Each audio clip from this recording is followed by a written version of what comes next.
正如你们所见，我正拿着100万日元去房地产公司签约，买下日本北海道农村的一间老破大。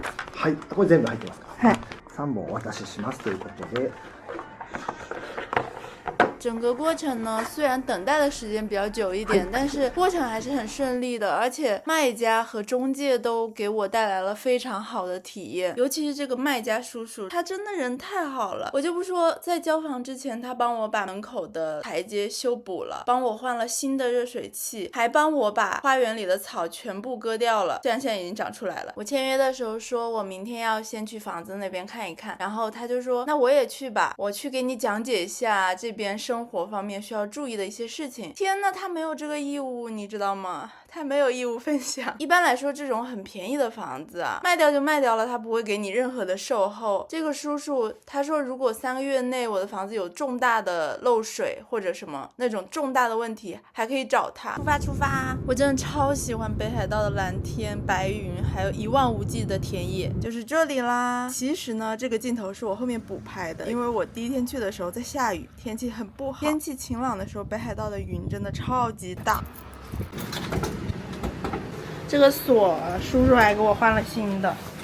哇，怎么偷感这么重啊？感觉我像一个小偷进了别人家，甚至给我准备了一双拖鞋。OK， 玄关进来之后呢，首先右边是一个和室，地面看起来有点旧了，但是其实这个和室是没有怎么使用过的。这里还有一个阳台，这阳台老大了。我昨天跟那个叔叔说，我说我买了个新的扫除机，然后他说这里就有扫除机啊，而且这里有2个。可是出来呢，这边是一个客厅，这么干净。叔叔已经给我扫过地了，我还蛮喜欢这个客厅的。今天因为是阴天，所以看不太出来，因为这个房子整体是朝南的，晴天的时候整个阳光可以洒进来。然后这个电视也是留给我的。我发现什么？这个叔叔之前记我电话，我的名字叫中国桑。然后再往这边走呢，就是厨房。这地板的花纹稍微有点土味了哈。哎，这怎么还有电饭锅？这个也留给我用吗？还是 Tiger 的？我靠，内胆还是全新的，因为他们之前好像不怎么做饭的样子，只有一个这个小炉子，所以上面也挺干净的，感觉没有什么太脏的地方。我上次来看的时候，他打开这个地方，我一看这里面，哎呦呦，不好意思，我一看这里面，我惊呆了，好干净，这不干净吗？这也太干净了吧。OK， 厨房的这边也是一个带有落地窗但是平平无奇的卧室。这里的墙纸我到时候准备自己试着贴一下，嘿嘿。这个人在帮我灌灯油。厨房的这边是一个洗澡间，这个地方相对来说有点昏暗，我不太喜欢，到时候看怎么改造一下。这个洗面台还挺新的，就可能妈妈用着。然后呢，这是浴室，可能有人会觉得这种浴室有点不注意，有点吓人，我觉得还好哎，尤其是这个地板砖，其实我还挺喜欢的，我觉得蛮好看的。哇，这里回音好大，出去，哎呦哎呦。OK， 然后1楼这个和室旁边有一个厕所，这个厕所也是蛮新的，所以不准备换，就这样用了。然后这里还有2个灯油炉，这种灯油炉跟客厅的这个灯油炉是不一样的。客厅的这个叫 FF 式的，这里有根管子，跟外面的这东西叫什么东西连在一起的，它是不能移动的，但是它的好处是你不用自己加油，并且排出的废气是直接从管子排到外面去的，所以这种其实更健康一些。那2个就比较灵活，你哪里冷就可以点哪里。现在我们上楼。楼上是这样子一条走廊，连接着3个很相似的房间，这个应该是最小的，这是个和室，但是我最讨厌和室了，我到时候要把这个地垫给换掉。然后呢，哎，这个窗户蛮好看的耶，这个窗户蛮好看，哎，可以开吗？哎，不知道怎么开，再说吧。隔壁呢是叔叔小时候住的房间，是一间木地板的洋室。差不多，这3个房间基本上是差不太多的。这个稍微大一点吧，这个是一个稍微大一点的。我还挺喜欢这种方方正正的、完全一致的3个朝南小房间，感觉可以发挥的空间很多。OK， 现在雨应该停了吧？然后是这个地下车库，或者我愿称之为工具房。因为它不是真的用来停车的，它这个地方太矮了，像我那种 K car 它太高了，停不进来。这个拼起来是一个木工桌，是那个叔自己做的。然后我说我想要这桌子留给我，他就说好，我也要做木工。然后这里有很多的铲子，冬天用来除雪的。这工具房里有很多工具，哦，还有好多抹布。哎，怪不得上次他要跟我说这里有很多抹布，我说很多抹布有啥好说的？原来是很多漂亮的抹布，这叔叔怪搞笑的，真的很喜欢这个工具房。原来第2台吸尘器在这里，不过我觉得我买的比较小巧，所以这3台吸尘器各有各的妙用，不冲突，不冲突。最后呢，带你们看一下房顶。こう落ちるんですけど、カラスがやってきて。ここにゴミを置いてったりそうなんですか。ビニール袋あるじゃないですか、あれ置いてってここにビニール袋がカラスはわざとやでわざとわからないからよくたまに見ないと。那第1天的叔叔就给我讲了一些注意事项，包括垃圾怎么扔啊，这个暖炉怎么用啊，还有剩下的一些工业道具我还可以使用等等。本来他是想帮我把这个水龙头修好的，但是因为这个水龙头太古老了，这个配件我们去了一趟 Home Center 没有买到，所以我就说没关系，我自己修。但我万万没想到，这是我噩梦的开始。当然，这是下一期视频的内容了。我现在绝对不会告诉你们我修这个水管修的有多痛苦。すごく寒い時あるじゃないですか。すごい寒い時は夜寝る時に水を落とさないと、これははいいいですはいはいはいはいいろんな思い出があるはずだと思いまして、これをありがとうございます。ありがとう。これね、チューリップここそこね。ありがとう。OK， 我知道大家现在一定觉得很美好，一切都很美好，很顺调。No， 大 no 特 no。现在我就给大家揭晓农村生活的弊端。我今天晚上去了一个稍微远一点的超市买晚上的食物，然后。今も事故あってここ国道12号通れないので裏道使って裏道はどういうこと？裏道あるんですよね。好了。这有土狼迷津吗？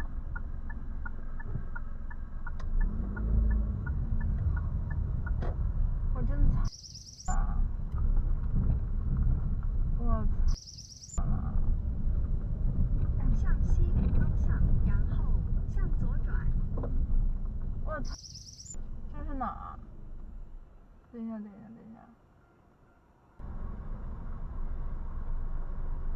行驶300米后向左转。哇，这是乌拉密基吗？哇，太乌拉了！我操啊！我这真鬼片儿！我你知道吗？在村里的话，你就要学会尽快的事情在白天干完。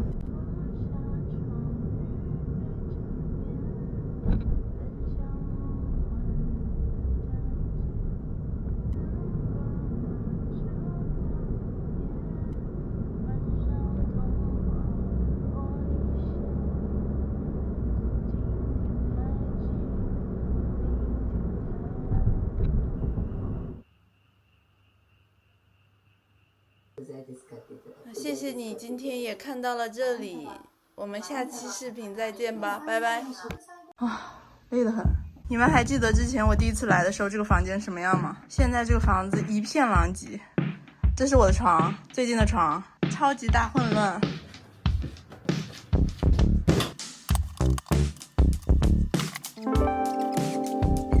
把这个上紧。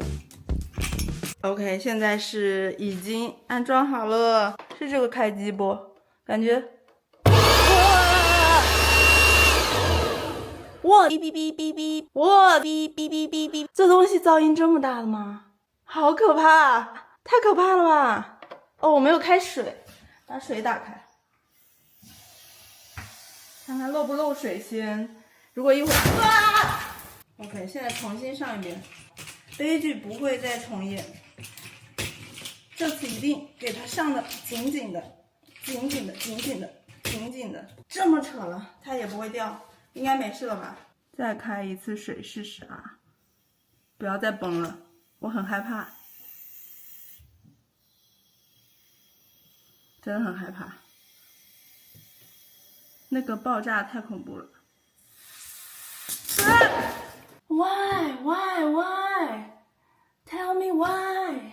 这里也在漏水，这里你凭什么漏水啊？我请问，你不是就是那样子装上去就可以了吗？不行，我觉得我不能拍视频了，我要认真钻研一下，一会儿再见。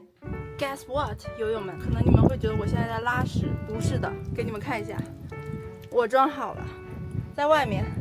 虽然这里有点喷水，但是我觉得问题不大，问题不大。从这根线呢连到了我的卧室里，然后呢从我的卧室一直连到了，哇，好乱，连到了浴室这边。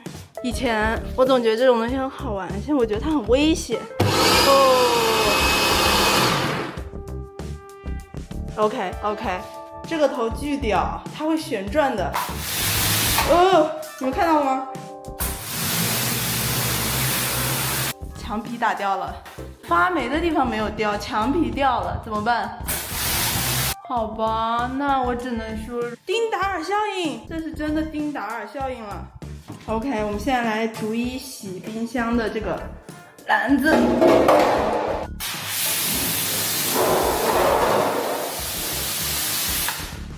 冰箱篮子逃跑事件，为了阻止它逃跑，我把它放在角落里，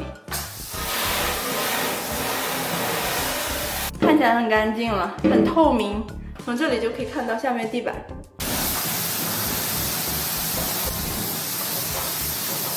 里面这些黑色的都是吹下来的脏脏，还是很好用的这东西。所以当我们想抱怨一个人类的发明不好用的时候，我想我们应该先抱怨的是自己脖子上的那个东西，你们觉得呢？哇，现在这个浴室这个光好漂亮啊，很梦幻的感觉。如果我朝光那边打水的话，会不会有彩虹啊？好了，没有彩虹。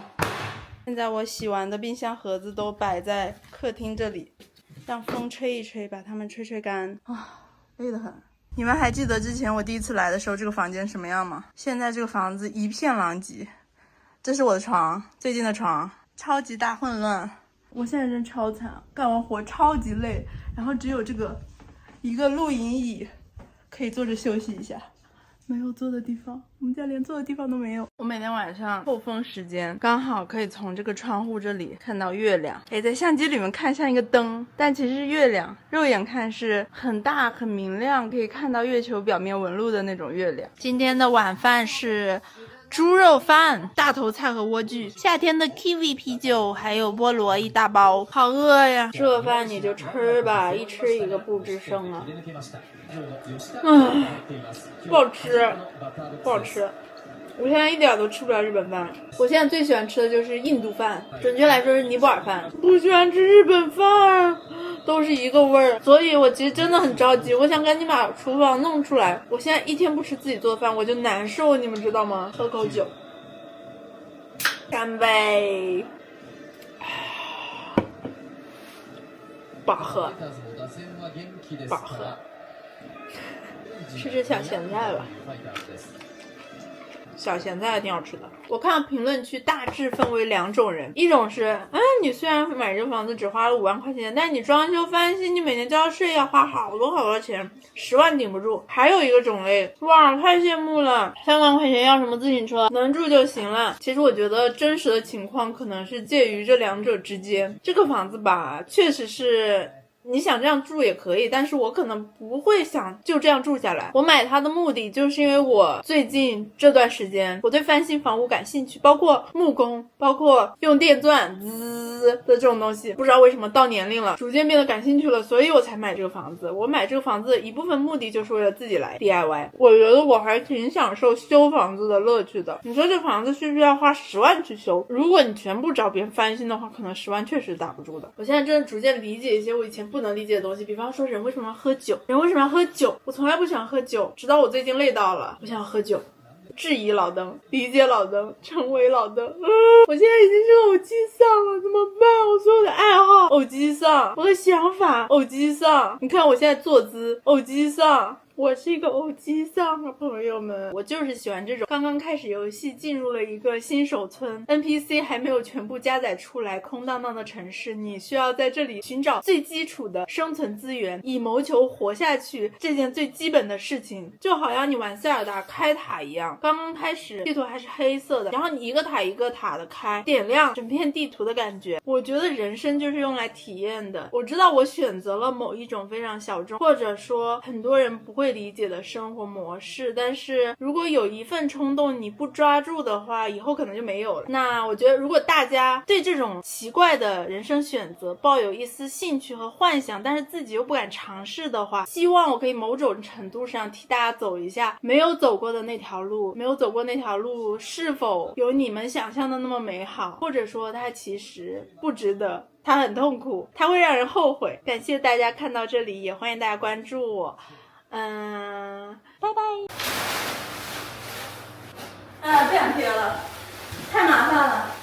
我先把天花板上的漆给刷了吧，地上真的不想管了。如果滴到地上就滴到地上吧，我无所谓，我表示无所谓。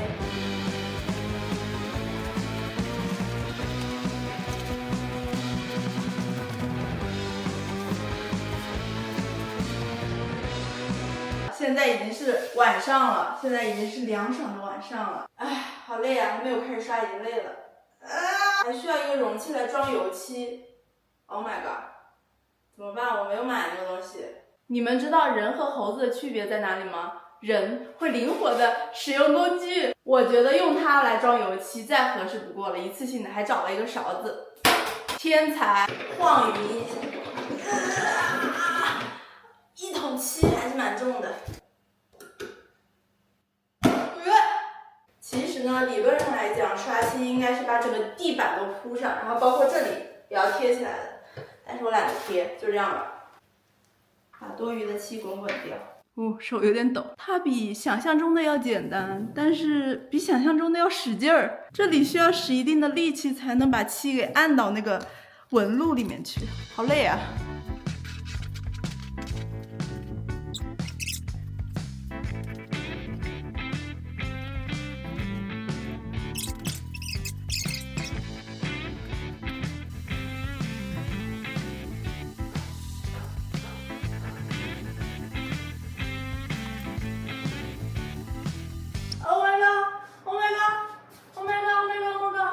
我最终还是刷到了那里，因为我偷懒没有贴贴纸，怎么办？我现在擦还来得及吗？差不多擦掉了。人果然还是会为偷懒付出代价。我悟了，朋友们，刷漆呢，其实讲究的是一个平衡，因为你的漆占多了的话呢，它就会往下滴；你的漆占少了的话呢，它又不好刷。所以主打的就是要寻找其中的一个平衡，就像我们平时工作生活的时候，寻找一个 work life balance， 我们寻找一个平衡，我们主打一个 balance。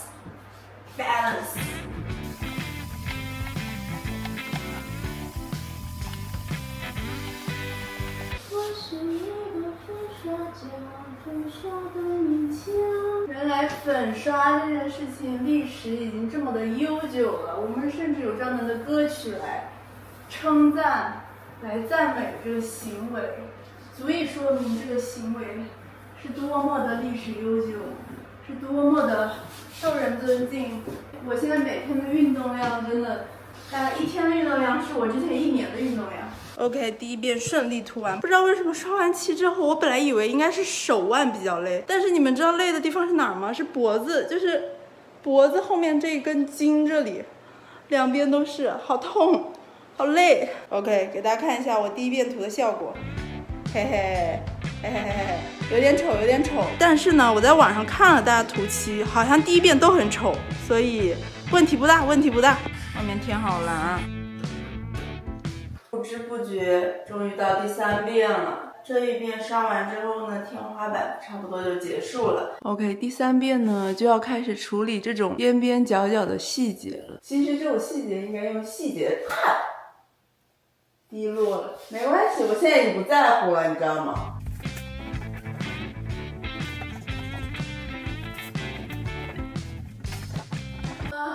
累，我已经完全丧失活力了。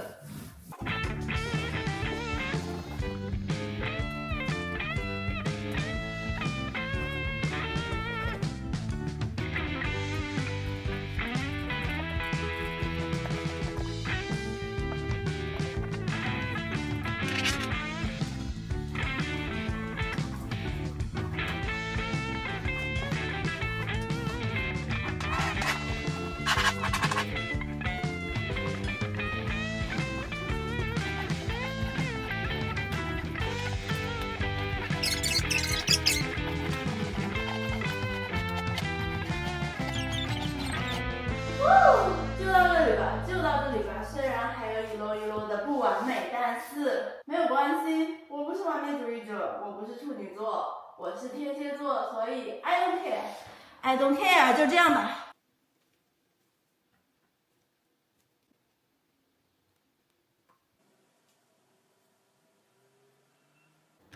越擦越脏，越擦越脏，就这样吧。我的菜地遭贼了，我真的好疑惑。什么情况？是，怎么一颗都没有啦？怎么会这样？我之前是幻觉吗？我的白草莓一个都不剩，就是它消失的干干净净，好像没有存在在过这个世界上一样。而且这个贼他只吃草莓，他挑3拣4的，他只吃草莓，他不吃番茄。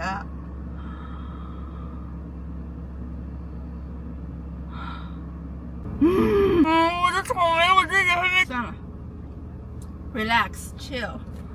现在我要去吃尼泊尔饭 ，chill 一下。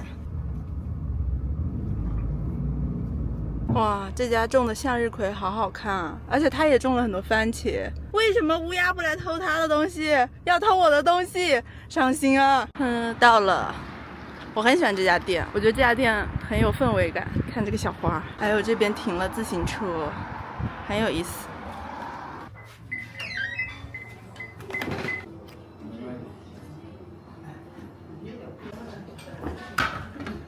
シーフードスープカレー2つ。3番。はい。飲み物はコーラで。はい。以上です。スープカレーの何かご飯かどちらにしますか？何をお願いします。はい。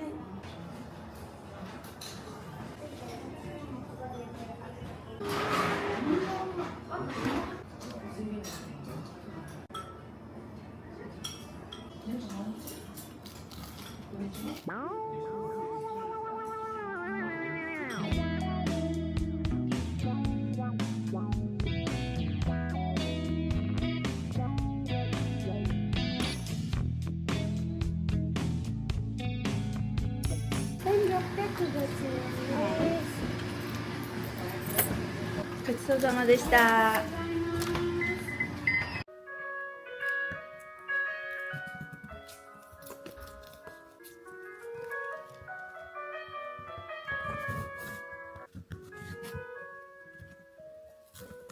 贴标真的老烦了，除了像这种跟墙挨着的地方全部要贴之外，这种地方也要贴。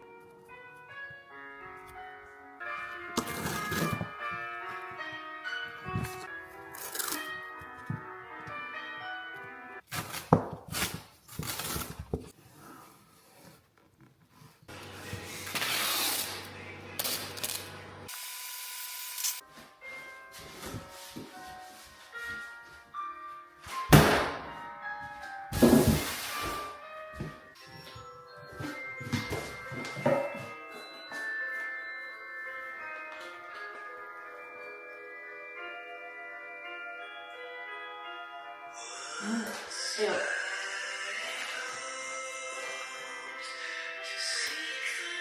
哎呦，哎，怎么粘住了？哎。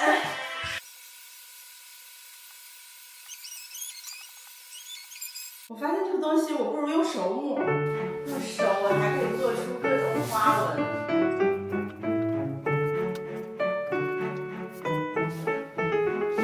哎，乌索，我问一下，这不是天才是什么？这不是艺术是什么？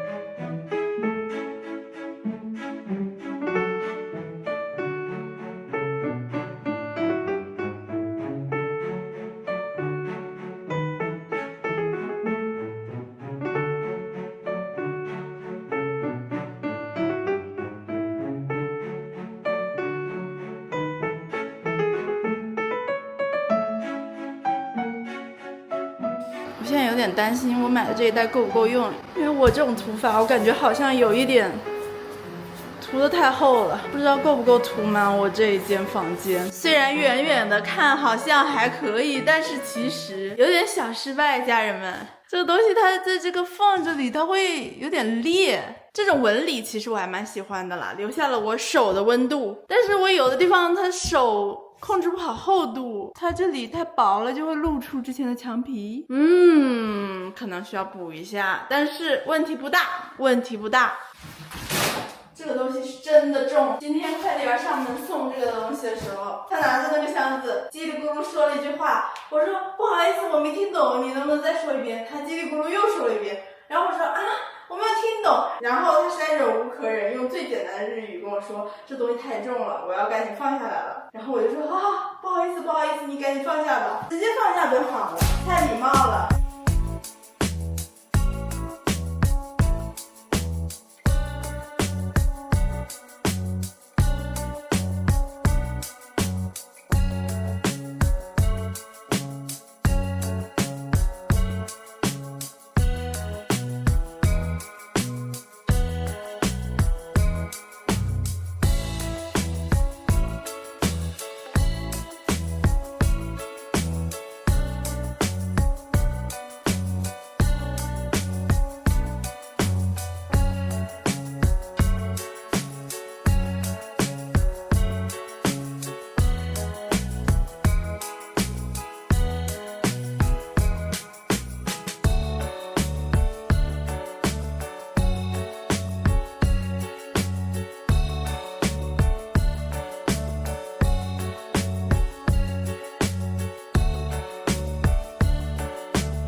怎么样，我的笔触？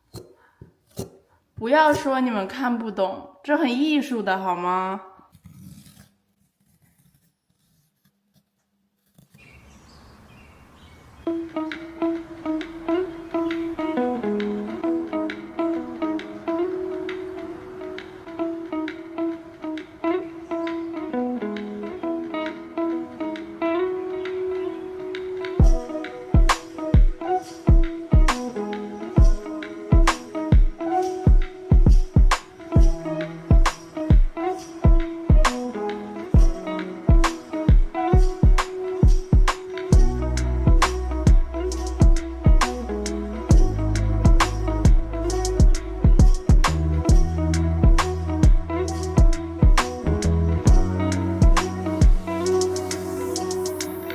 现在第2袋漆石也用完了。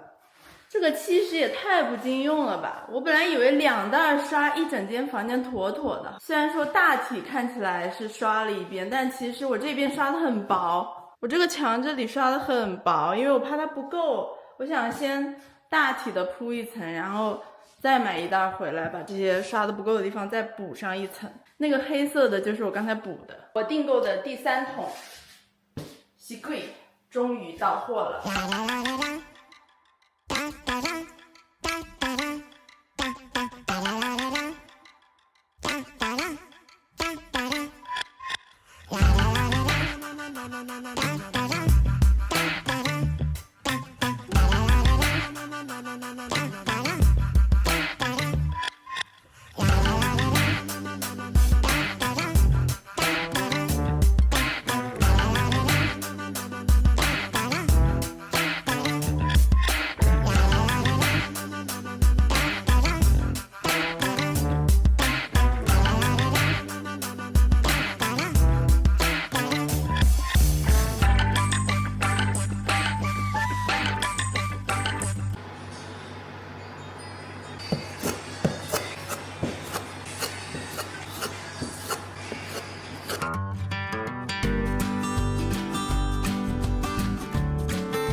这个纸胶带好难用啊，它好容易撕烂呐，一点都不丝滑。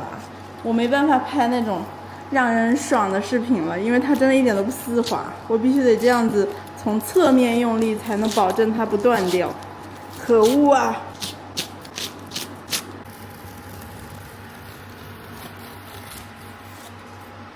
又断掉了，可恶！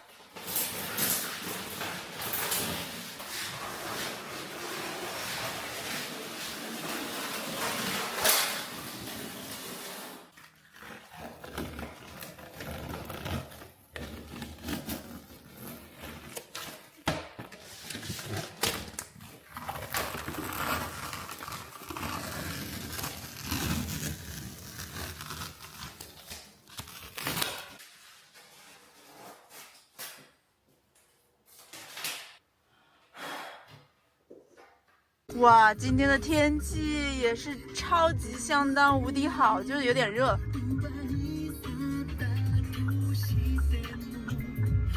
一度に，唱错了。だろう愛したい君だから僕はまだ夢見てる。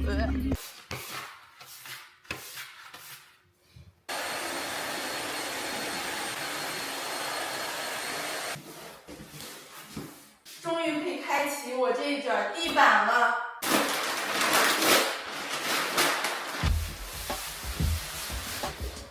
这个地板颜色真的很有那种中古风木地板的感觉。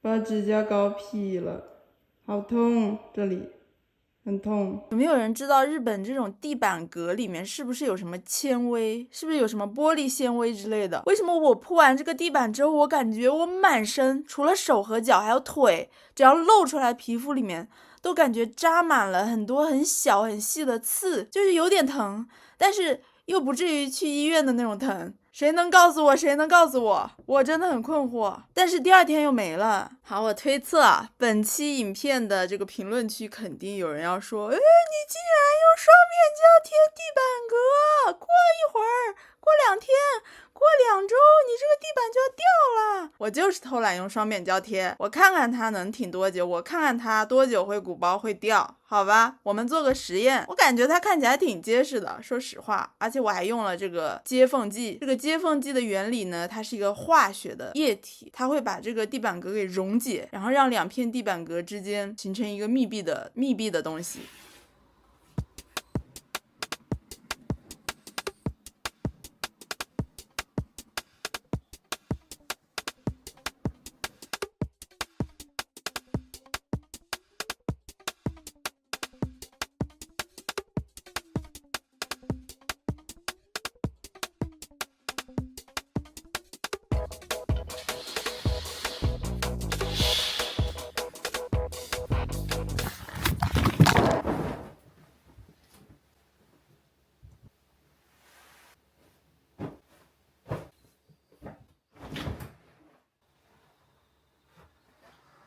哇塞，今天的云也是非常之好看呢。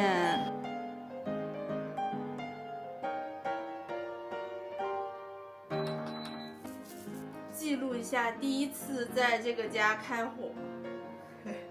什么？你问我为什么要在地上做饭？问就是厨房还没打扫出来。今天吃泡面，加一个鸡蛋。今天吃的泡面是这个辛拉面的泡菜版本。不知道你们有没有吃过？我没有吃过啊。在日本吃这个韩国料理，我还没煮开。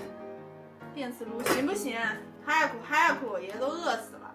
你们有没有觉得韩国的泡面比别的地方的泡面面饼更好吃一些？我没有别的意思啊，你们不要骂我，个人观点，真的，这纯个人观点。我感觉韩国泡面的面饼好像比别的地方的泡面的面饼更，我不知道怎么形容，更梗究一些。这是哪里的词我也不知道，更梗究一些的感觉。看这个，我不想在这个上面敲，感觉会让它脏脏的，在这上面敲。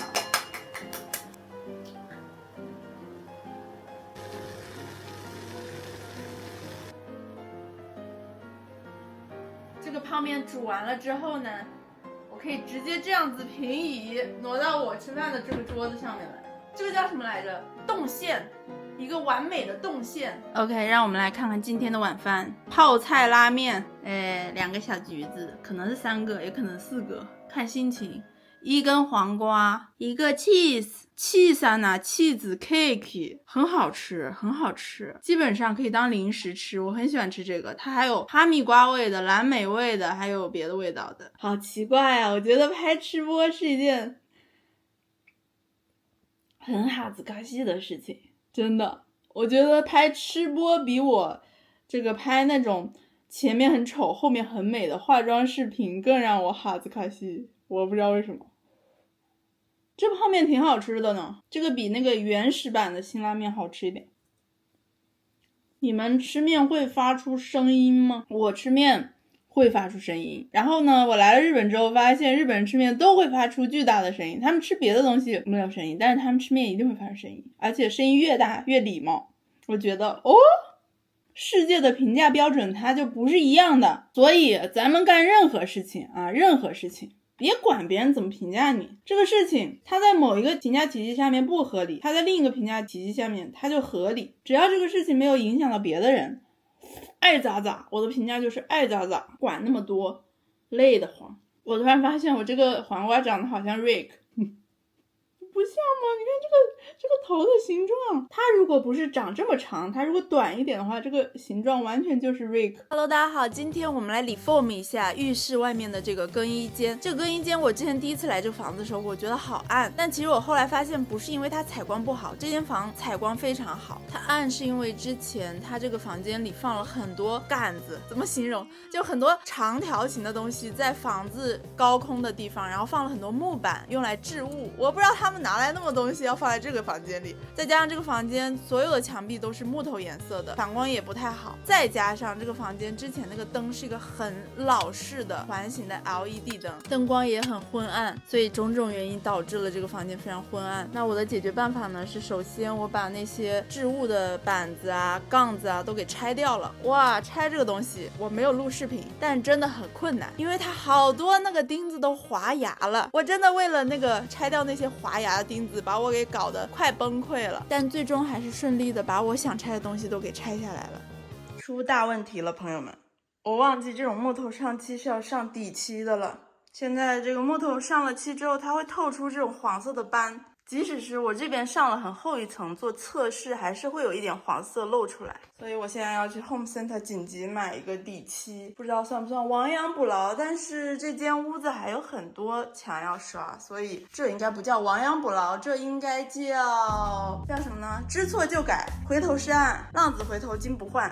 底漆买回来了，开始刷，不知道底漆是不是这样刷的，感觉怪怪的，瞎刷一下，因为来不及了，马上别人就要来送洗衣机了，所以这个地方我赶快不处理完的话，一会儿被洗衣机盖住了，我就刷不了了。那么灯的问题怎么办呢？这个事情我苦恼了蛮久的，因为它涉及到要换那个灯的底座，跟电有关的，在日本这边必须得有那个电器整备室还什么证书才可以自己动手，如果没有电工证的话，自己动手是违法的，并且我也不会。终于有一天，我的救星，我的卡米萨玛来了，哇！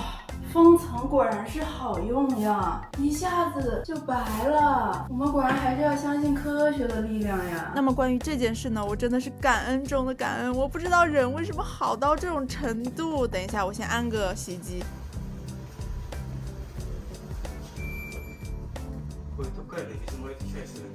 安装空调之前呢，一般要派一个人来米茨莫利，你安装这个空调要多少钱？然后那天来米茨莫利的呢，是一个很可爱很帅气的小哥，面由心生。然后他米茨莫利完了之后呢，我就说小哥哥，好吧，其实我没有说，因为我不会用日语说小哥哥，而且人家不一定是哥哥，人家可能是小弟弟。Anyway， 反正就是等人家结束了本职工作之后呢，我就厚着脸皮问他说，你能不能帮我换一下这个灯的底座，因为我不会，我可以给你钱。我话还没说完，他就说好啊，他就咔咔开始给我换了。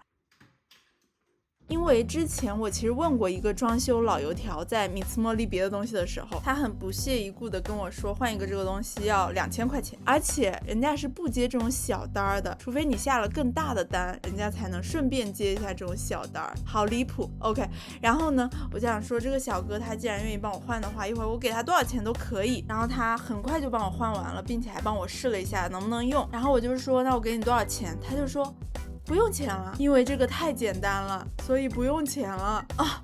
我真的好感动，跟之前我问过的那个装修老油条简直形成了鲜明的对比。当然我最后还是给他塞了2000块钱，但我觉得他人也太好了，我都不知道怎么说，而且长得还帅。哎呀，又忘记戴手套了，我怎么总是忘记戴手套呀？现在戴还来得及吗？可是我手上已经搞上油漆了。烦人呢！昨天终于装上空调了，来了2个人，然后其中有一个人呢，就是我不认识的那个人，不是之前帮我装灯的那个小哥，他看起来面无表情，然后看起来有点凶，我就不敢跟他说话。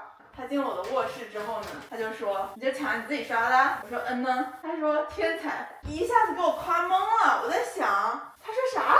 我没听错吧？我一时半会儿不知道他是在夸我还是在骂我，还是阴阳怪气我，因为我那个明显就是业余选手搞的，我用手涂的，大家也知道，看起来非常的就是凹凸不平，非常业余。然后他还要夸我天才，我真觉得他在阴阳怪气我。而且日本人一般这种情况夸人，他们都会说什么上手，什么うまい，要不然就夸什么すごい、えぐい。这种夸法我从来没有听过谁夸人夸天才我真震惊了。但他又不像开玩笑的，因为过了一会儿他在那装空调，给我走电路，然后我在那贴壁纸。他说：“哇，你壁纸也自己贴，真是个天才。”我就阴阳怪气，不至于阴阳2次吧，我就姑且当他是在夸我，好吧。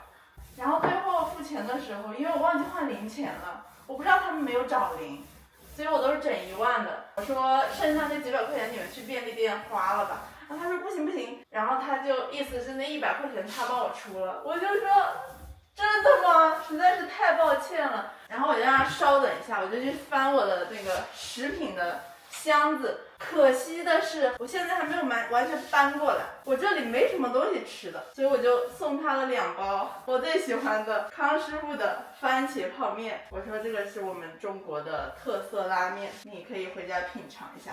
小哥非常高兴，小哥喜笑颜开，然后非常高兴地接受了我送的中国泡面。哎，我真觉得我们乡下的人就是好，就是开朗，就是有意思，就是好相处。我无语了，朋友们，我刚才把这个上面的这个胶给撕掉，这个美纹贴给撕掉，然后怎么不对焦？对焦啊，漆就掉了。漆就一片一片的掉了，这里掉的更厉害，这边还把我的壁纸给撕掉了一截。可是我说实话，我真的是以最快的速度在它没有干之前撕了，它还是这样了。那也就是说，我有一些语无伦次了。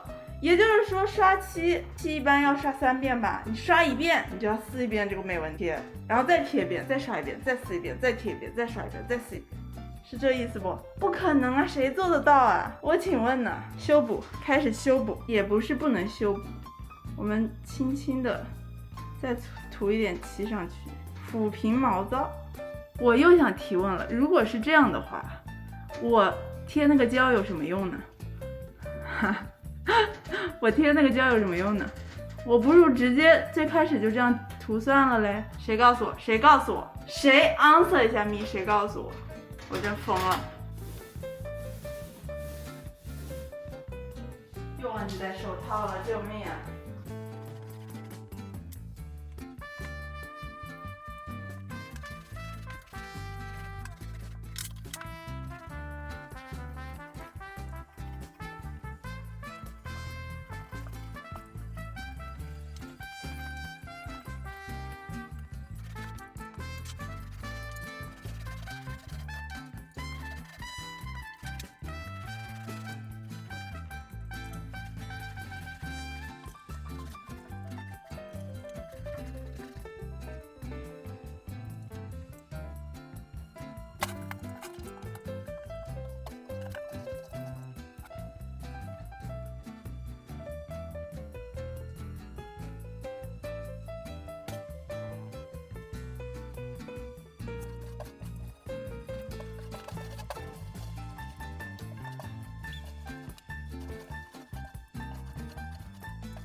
我悟了呀，友友们，只要在撕胶带之前把这里切断，我们撕的时候就不会带到那层皮儿了，对不对？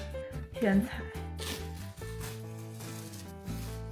这种行为才能称之为天才吧？我希望那个装空调小哥重新观看我的表演，然后表扬我是天才。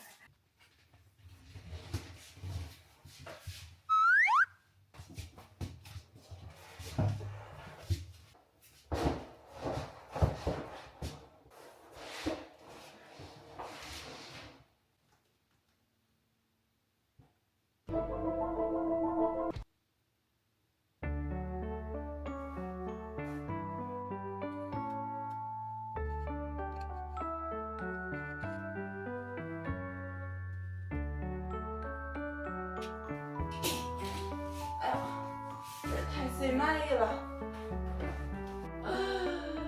切多了，我在干什么？但是没有关系，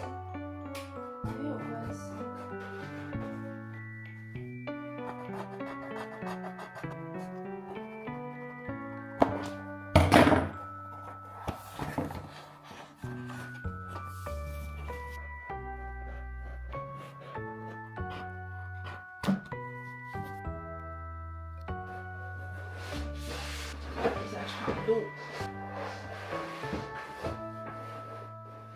哎，不对，这个地板我以为它不分上下左右呢，它是分的，这对不起来，花纹必须得这样铺，只能这样铺。啊，2朵花之间的距离是26。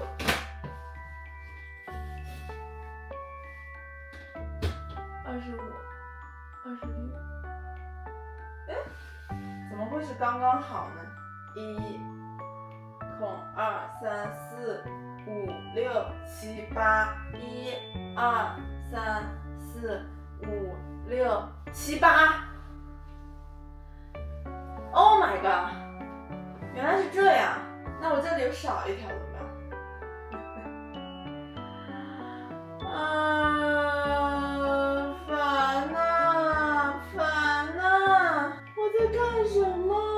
干什么？我 cry 了，朋友们，我 cry 了。为什么人可以笨成这样？酸尿。我们主打一个过得去就行，过得去。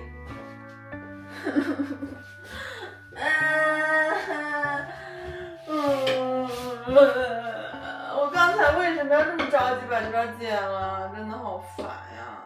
说实话，我之前在网上看了很多这种贴地板革的小教程，什么在这里贴一张纸，然后用双面胶在这里粘起来，然后这样一啪，然后一抬，然后形状就吻合。真的贴的时候才懒得用那些小技巧，直接就是硬搞，直接就是硬上，硬着头皮上，主打一个我的眼睛就是尺，主打一个硬碰硬。刚刚好，非常好。接下来就把这里剪掉就好了。哇，完美！看这条缝对的，超级齐。Oh no！ 这边剪 ，Oh no！ 我的眼睛不是尺，我的眼睛不是尺，我是个傻。哎呀，没事的，不就是条缝吗？我们补起来。我们这一辈子犯下错误还少吗？还差这一点点错误吗？我们原谅所有的错误，继续前行，就像什么都没有发生一样。哇，这条对准的线直接隐形了，看到没？天哪，我肉眼都看不见这根线在哪里了。虽然我们犯下了一些错误，但是与此同时呢，我们干好了一些事情，所以抵消了。此消彼长，抵消。OK， 现在我们来做一条平行线，沿着这条平行线，我们割一条，放得出来。OK， 接下来呢，我们把这一条塞进去。完美适配，也不是很完美啊，其实，还行吧，只能说还行吧。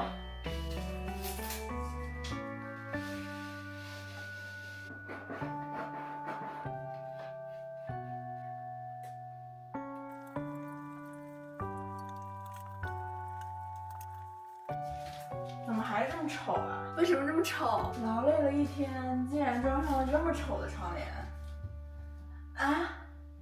这也太丑了吧 ！Hello， 大家好，今天俺又来搞装修了，继续装俺这个破厨房啊！这个厨房真的没有想象的这么好，它金玉其外，败絮其中。友情提示一下，本期视频不适合吃饭的时候观看，有非常恶心的画面。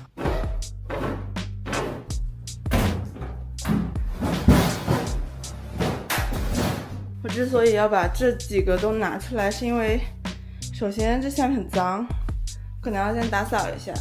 其次是最主要原因是这个地方，这里有一点不稳了。你看正常的话，其实应该是像这边一样，稳稳的卡在这里，但是这边已经从这里开始一个很小的角度开始张开，到这里已经变这样了。然后呢，我准备重新固定一下这个地方。好脏啊！我很久都没有见过这种钉子嘞，就是这种靠锤子锤进去的钉子。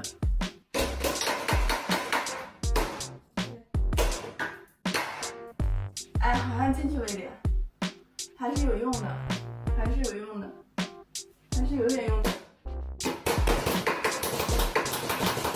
之前是用这种钉子固定的，它这里本来就有缝，所以我准备是从这个缝塞点木头进去，把这个东西整个挤压一下，然后让它抬起来，看看行不行得通。之前我说我要做木工，有人说我不会做木工，我这就让你看看我会不会做木工。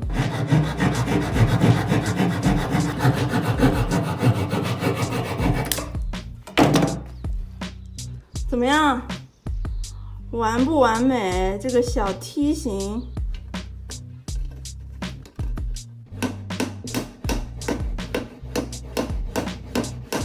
有一点变化，但是没有多大变化。所以这部分我暂时先放弃吧，到时候用填缝给它填上好了。我的天哪，我最近捏这个喷雾捏的这里都好痛，没想到这件事情都能让人的肌肉感到劳累。带大家感受一下20多年的陈年老字，看啊，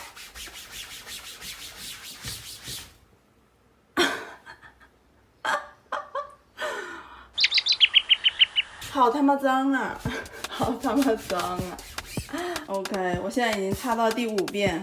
我说句实在话，这个以前的这个墙纸还挺好的，很抗污的样子，它上面的污渍随便一擦就掉了。现在这里已经没有之前那么脏了，虽然擦下来还是黄的，但是肉眼看上去的话，基本上跟别的地方的墙一个颜色了。这个墙纸我肯定是要刷漆的，但是这个淡蓝色瓷砖我觉得还是很好看的，我想留住它。天呐天呐，这个厨房，我收回之前的话好不好？它一点都不干净。你看啊，你们看这个地方。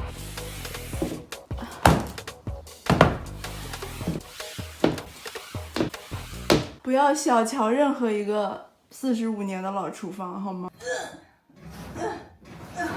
之前装修的时候为什么没有想到20年后，有一个人他要来换水管呢？非要搞这么难换的水龙头，隐藏在下面，一个口都不给我开。给大家看一下里面长什么样子。已经很腐路一了，这还有很多年前，不知道是多少年前的报纸。这有个恐怖的，接下来就是从这里把这个水龙头换掉就行了。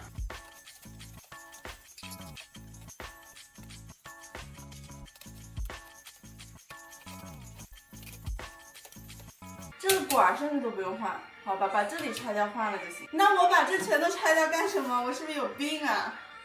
我们主打一个拆都拆了。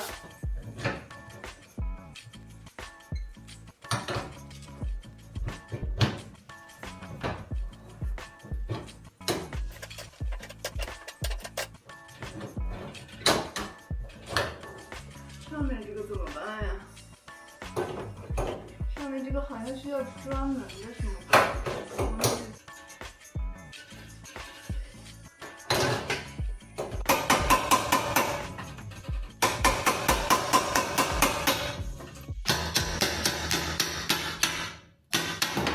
哇，搞下来了！我也太牛逼了吧！强的可怕，成年老螺丝钉了，居然被我搞下来了！友友们，这不牛逼？感谢网络，这个螺丝都变成绿色的了，因为这边是热水管。为什么热水这边会颜色不一样呢？我去！救命呀，不容易呀！天哪，这里还挂了一个小蘑菇头，好可爱。现在已经没有时间搞这个了，我要回去学校 ZME 了。应该是要先把这些东西都给拆下来，按顺序放好，不然我一会儿就分不清地方了。就是这些东西，想尽量把之前的水渍给盖住，然后把这两个东西安上去之后，再从下面把这个拧上去。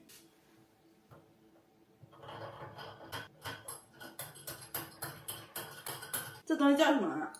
不知道它叫什么呀？老虎钳。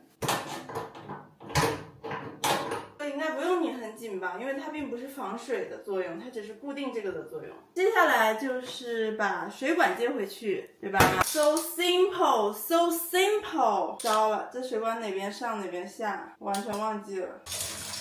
老工具真的不好用，如果有更趁手一点工具，我觉得我应该可以变成一个 pro。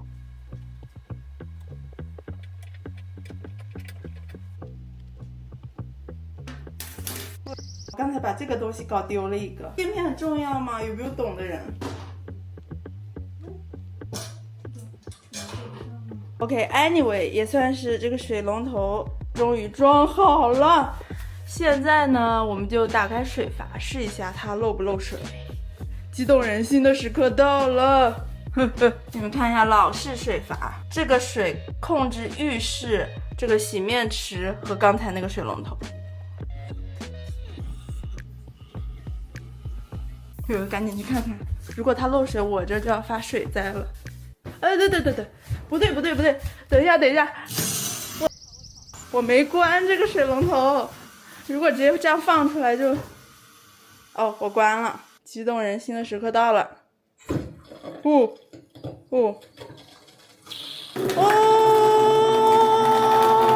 哇，多么美丽的水柱啊，太感人了。看看下面有没有漏水，我来看看下面管子这里，完了有点漏水，怎么办？这边有点漏水。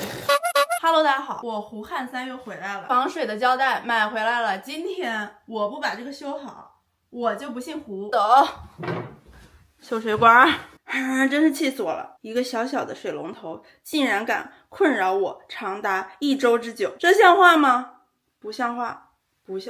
OK， 现在水阀已经是关了的状态，我要把这个卸下来。之前超大力拧上去的，不知道还卸不卸得下来。不过我的力气也不大，所以应该也不是很紧。对，顶就要掉了，掉哪了？对，哦，在这。下属，天呐，太危险了！我在小红书上学习了，大家说现在这个胶带它不是直接绑上去的，要先把这个尖端搓成细条了之后呢，从最下面缠起，不对，是从最上面缠。哎，怎么缠？OK， 我说白了，这太简单了，不就是是谁发明了生胶带这么好的东西啊？太厉害了，人类的智慧果然是无穷大。完了，感觉有点拧不上去，不行，我不能放弃，我要使劲儿。哦，拧上去了。哎，我这里面垫片怎么好像装反了？我的垫片好像装反了。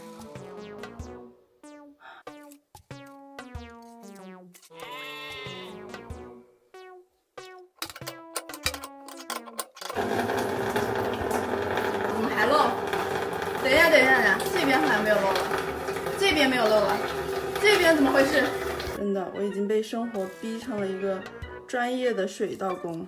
我现在缠这个缠得非常纠结，这次应该是正的吧 ？OK， 现在我已经把这里这4个漏水或者可能漏水的地方已经上了这个胶带。现在我们就来做最后一次测试，我希望是最后一次。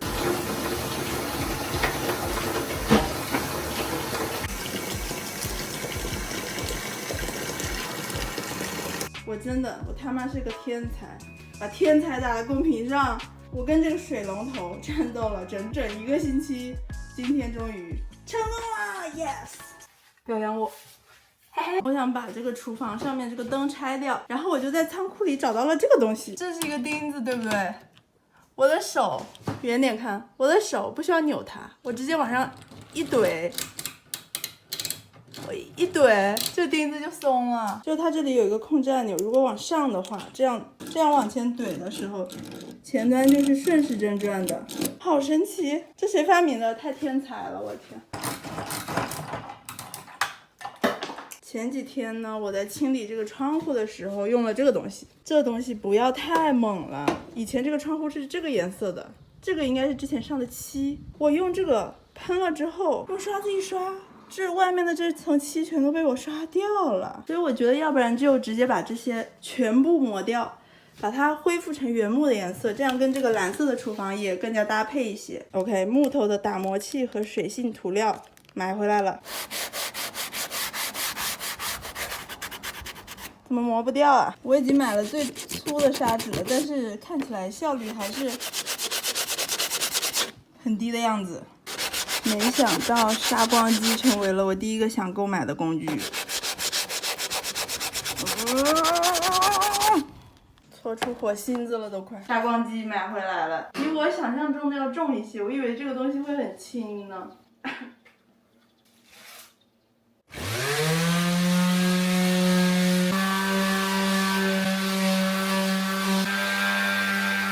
天呐，天呐！我现在最需要的是什么？你们知道吗？一个耳塞！救命！这些工业用具的声音都也太大了吧！我们耳朵好痛，不过效果还是蛮好的。我觉得这种木头原来的颜色和纹理就很好看。我的手为什么显得这么黑？在这个蓝色为背景的情况下，说明蓝色显黑啊，朋友们。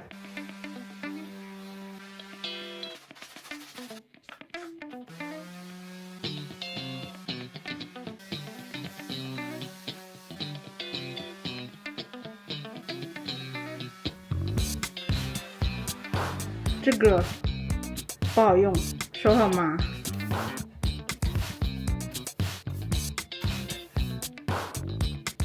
我发现了，完全把表面那层深色的漆打磨掉有点费手，所以我现在改变策略了，好吧？我只是把它整个框架给打磨到一个比较平滑的状态，然后我上漆。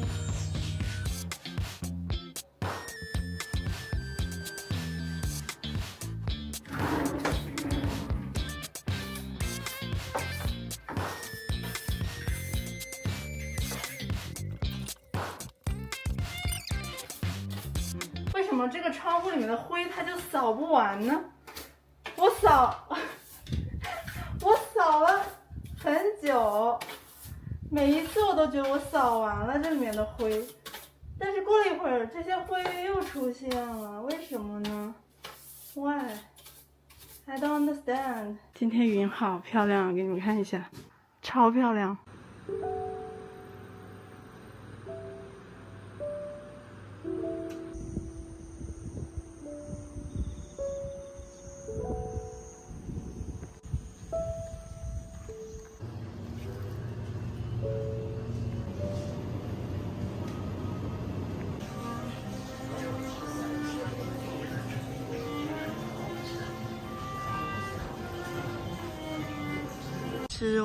吃完了，天色将暗，路上一个人都没有。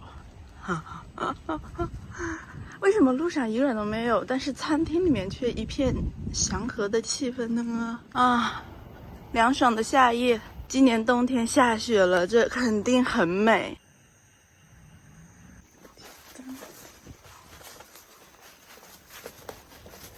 こんばんは。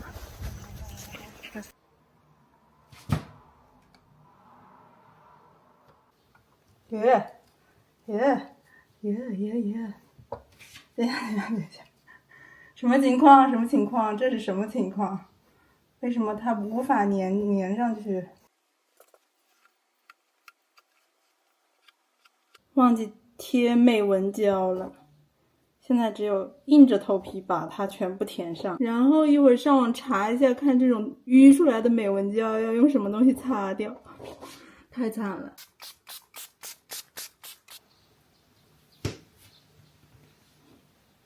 哇，好整齐，好整齐！天哪，我挤得也太整齐了吧。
我很好奇补缝这个东西擦的 timing 是什么时候呀？为什么我这样一擦，有的地方的这个东西就被我擦掉了呢？是我擦的太早了吗？还是我擦的太晚了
？What's this? What's this? 小铲铲，你怎么死我家门口了？还挺会找地方死的嘛。你怎么知道我会这么善良的把你埋葬？埋到我菜地旁边好了。埋到这个。哇，这什么？天哪！怎么这么多蚂蚁？而且这些蚂蚁在搬运什么白色的东西？这个白色的东西是什么东西？我小时候就很喜欢看蚂蚁，现在还是很喜欢看蚂蚁。那就不打扰了吧，换个地方埋。我决定把它埋到这里。这里是一个比较安静的角落。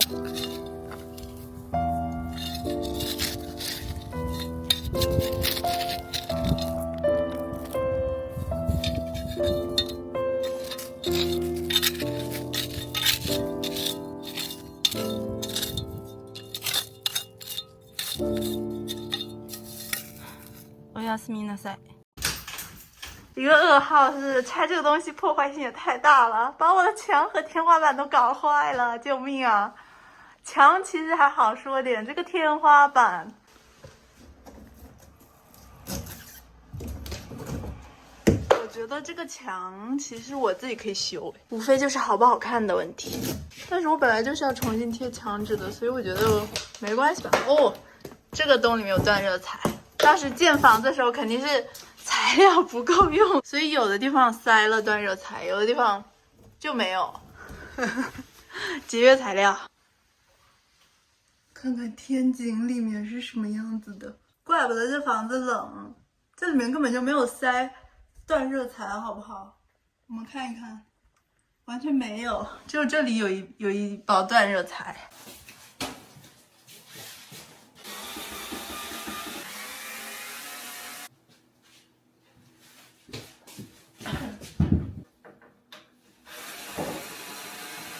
什么？又有这种扭不出来的玩意儿？很烦这种扭不出来的钉子，好吧？2个小钉子，气死我了！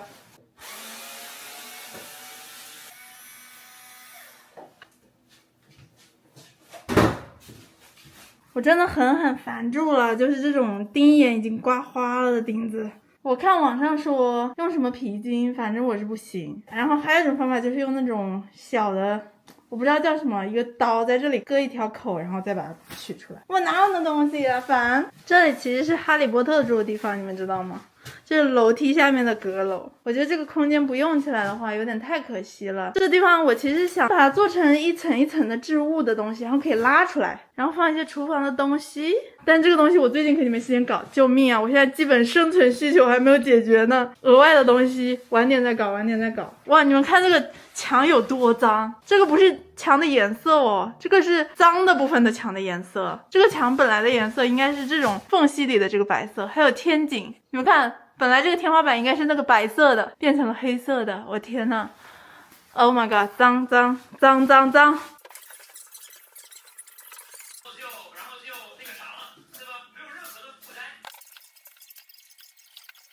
Oh my god! Oh my god! 基本上我要给你们看一下，基本上我只要擦大概1遍到2遍，这个水就会变成这个颜色。Oh my god! Oh my god!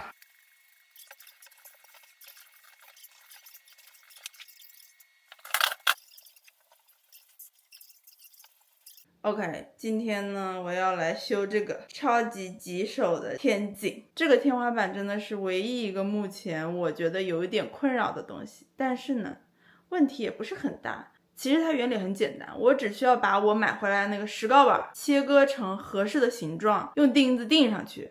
好吧，废话不多说，我们开始干活吧。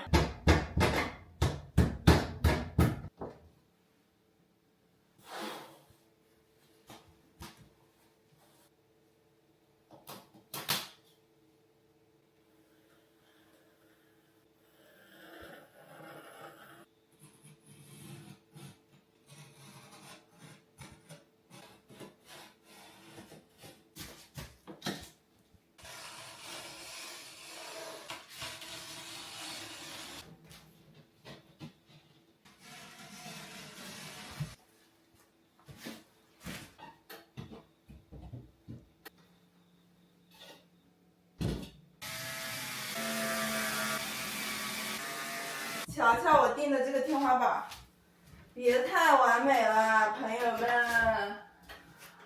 我说装修这个事情，它就是很简单，so 简单。哦，啊，我知道了，我应该在下面先把这4个钉子先浅浅固定在这个板上。固定好了之后，再把板放到天花板上去固定。刚才掉的那个钉子到哪里去了？我说的浅浅的打上去呢，不是一个语气助词，我的意思是真的浅浅的，就是像这样子固定一下位置。太天才了，好吧，夸夸自己。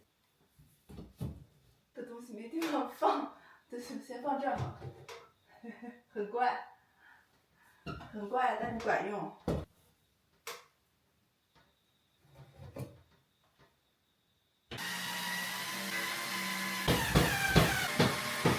本来我刚才都有点困。困了，这活儿一下给我干亢奋了，现在是一点都不困了，干出经验来了，越来越上手了。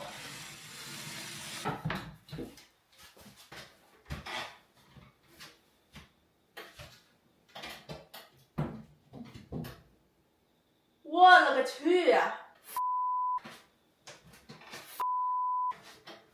我真服了，朋友们，我真服了，犯下一个致命错误，好啊，救命啊！来，给大家看一下啊，我真服了。是这样的啊，就是刚才我裁这个板的时候，这边有点斜了，所以我现在需要裁一个这个边有点斜的板，才能跟它匹配住。然后呢，我刚才精准的测量了这个长和这个长，非常完美的裁切了，结果呢裁反了，现在呢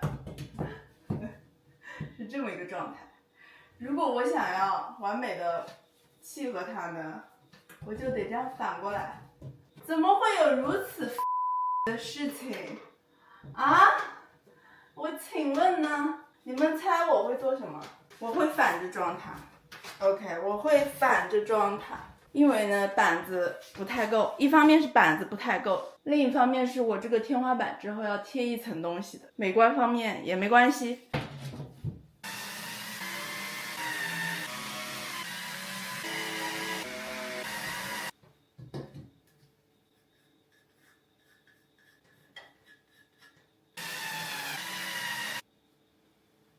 OK， 接下来轮到修墙了。我刚开始呢是看到网上有人是用硬纸壳修墙，把纸壳垫在后面，然后在外面涂那个修墙膏。但我发现我无论如何也没有办法把硬纸壳非常稳的粘在墙里面，因为我手伸不进去。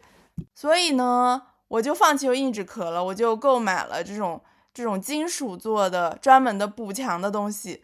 那现在呢，一边补墙，我要跟大家讲一件非常悲伤的事情，是真的悲伤，就是这个墙里面是有石棉的。你们看到我在这里补墙，完全没有任何心理压力的，没有戴口罩的，我忘记我戴没戴口罩了，然后把手伸到墙里面，还在那掰那个墙的碎片，都是因为我不知道这个墙里面有石棉。我之前对石棉这个东西没有什么概念，因为我知道石棉是一个很恐怖的东西，但是我一直以为石棉是那种就是喷在铁架上的那种东西，我不知道这种材料里面也有石棉，所以呢我应该是吸入了很多石棉的啊，大大增加了我在20到40年后患这个肺癌的风险。以防有人不知道呢，我跟大家介绍一下，石棉是一种天然矿物，外观像棉花，由极细的纤维组成，它耐火、耐高温、隔音，所以过去常用于建筑和保温材料里面。但是呢，这些纤维如果被吸入肺部的话是无法排出的，所以长期可能会导致肺癌和健脾瘤。很多国家都已经禁止使用石棉了，包括中国，包括日本都禁止使用了。尤其是西方国家好像对这个事情的重视程度更重一些。因为我在网上查石棉的时候，我发现对石棉很恐惧的大部分都是在西方国家生活的人。我不是说这个东西不恐怖啊，这个东西非常恐怖，我只是说对它的重视程度比较高的人好像都是大部分生活在西方国家。好消息是这个东西它不像甲醛是一种会挥发的长期挥发的化学物质，如果在墙里面没有被破坏的，它是对人无害的，它不会自己挥发出来。但坏消息是你们也可以看到我这个墙破了，但破的那一瞬间我不在，因为不是我拆的这个墙，反正肯定是吸入了一定量的石棉。我觉得这东西吧，越查越觉得自己要死了，我感觉我明天要死了。越查我觉得我的肺已经开始不舒服了，我已经开始呼吸喘不上气儿了那种感觉。但是呢，好消息是偶然短时间的吸入少量石棉纤维的风险，在现在绝大部分的研究和流行病学数据里呢，都没有显示风险会升到非常高。一般来说，只有长期高浓度的职业暴露才会显著增加石棉导致的健脾瘤和肺癌的风险。然后其次呢，在日本的话，石棉的危险等级它分为3个等级，最危险的就是钢筋铁骨做的建筑，然后那个年代会在钢筋铁骨上喷那种凹凸不平的石棉材料，那种是最危险的，因为它产生石棉纤维在空气里的风险会非常高，所以如果长期在那种房子里面生活的话，是危险程度很高的。然后最不危险的，石膏板里面的石棉，因为其实你不去动这种墙壁的话，不要去损坏它，虽然我损坏了，只要在这个补完之后不要去损坏它，基本上它是不会再释放这个纤维的，因为它只有在断裂的那一瞬间才会释放石棉纤维。我不知道，我可能这个患癌症的风险已经增加了，但是这件事情要等到20到40年之后才知道，并且呢，我觉得还是活在当下吧。我这件事情已经是2个月之前发生的了，我现在在纠结它，在害怕它也没有什么用了，只能说把自己剩下的生命快乐的度过，好吧，多做一点自己喜欢干的事情。真的是很伤心了。说到多干自己喜欢的事情，这个修房子也是我喜欢的事情之一，而我干这件我喜欢的事情的时候呢，没有规避掉这些风险，导致我，对吧，增加了我不必要的健康风险。大家真的一定要引以为戒，好吧？大家经常批评我说我干活的时候不戴手套、不戴口罩，这个不戴眼罩之类的，都批评的非常正确，真的。我深刻反省，我之后干活一定注意，虽然我现在活已经干完了差不多我一定注意，好吧，我明天还准备做一些木工之类的东西，我一定会注意安全的。我现在发现这些东西它的危险性真的是还蛮高的那说到活在当下呢，其实我当下烦恼非常多，就是我最近这一整段时期好像都很多要解决的问题都涌上来了，但是我不想跟大家分享，因为我发现我只要一负能量，我跟大家分享点负能量的东西，包括有一些朋友，他们就会说你去看一下这个心理咨询吧，台湾你们叫心理咨商，他们就会说你去看一下心理咨商吧。但是我是觉得如果你是单纯的情绪问题，看心理咨商可能会有用，但是你知道吗，有一些烦恼它是非常具体的，或者不能称之为烦恼，有一些问题是非常具体的需要解决的问题，你去看心理咨商有什么用呢？你这个问题还不是要解决吗？我真的不觉得看心理咨询对于现实生活中真正的某一些需要解决的问题有什么帮助。我觉得最有帮助的就是忍耐现阶段的心情不好，然后努力的去解决现阶段的问题。如果说我现阶段的问题就是我没有钱，也找不到工作，我好穷的话，那我去找心理咨商有什么用啊？他又不能给我钱，我还要给他钱呢，那我肯定是要，对吧，打起精神来去找工作，去赚一些钱养活自己，才能解决我现在这个具体的问题，然后我就不会因为这个问题而感到不开心，感到焦虑了。当然我觉得有一些问题跟情感跟无法改变他人有关的，比方说原生家庭，比方说亲密关系之类的问题，可能心理咨商是非常有用的。对我来说不适用，我的问题都非常的现实，我在非常着眼于解决一些现实中的问题，所以本期视频才更新的这么慢，希望大家原谅我。等我这个阶段过去了之后，等我解决了所有的问题之后，我将成为一个高产 YouTuber。我跟大家一起期待那天到来，我还挺想成为一个高产 YouTuber 的。其实我现在有很多视频的材料没有剪出来，我都没有时间剪视频，包括其实我有很多做视频的选题，我都没有时间做，以后都要一个一个的做出来，请大家等等我，谢谢大家，谢谢大家。哎呦，这期视频好长啊。那么接下来呢，我们要给这个天花板的补缝，我现在已经进阶了。我知道填缝的时候，我们要先贴这个网格胶带，这样的话呢，填缝就不会裂，机智。其实我真的蛮喜欢干这些事情的，我觉得光是这种填缝啊什么的，我都觉得好快乐，好有意思。我刚才有说我最近问题很多，我很怕大家误会说我的问题是这个房子，跟这个房子没关系，我别的问题很多，反而是这个房子的装修会给我做一些心理咨商方面的疗愈的作用。我每次很心情差的时候，我就疯狂的干活，然后在干活中感受平静，感受内啡肽，感受血清素，我就平静，我就感觉到身体很累，但是心理放松了，然后心情就没有那么不好了。所以其实反而要感谢这个房子给我提供了一些发泄的出口。才让我这段时间没有崩溃掉。好啦，基本上这期视频快要结束了，不知道大家喜不喜欢这种聊天视频。反正我自己是蛮喜欢的，我不管你们喜不喜欢，反正我喜欢。其实我做视频可能只有一半的原因是做给大家看的，另一半是做给未来的我看的，这是我的日记。因为我有时候觉得如果不留下一些什么东西的话，我没有存活过的证据，我没有存在过的证明，所以我做视频可能有一半的原因是为了以后的自己可以回过头来看看年轻时候自己在干什么，现在也没有那么年轻了。所以真的太感谢大家了，因为我其实不是第一次做自媒体人了，但是这是我第一次做完全是我自己的内容，然后受到大家的喜欢，真的非常非常感谢，非常感动，也给了我无限的动力。那么本期视频就到这里要结束啦，感谢你看到了这里，感谢你听到了这里，我们下期视频再见吧，拜拜。Hello， 大家好，早上好，今天来干件大事儿，这事儿我已经拖了很久了，就是修补这一块之前拆柜子留下的地板。那开始之前呢，我们先来锯一个木头。手好酸啊。Oh no， 有点，不行，搞宽了，刚才又锯掉了一点儿。现在它有点窄了，但是窄总比宽好，稍微能遮一下就行了。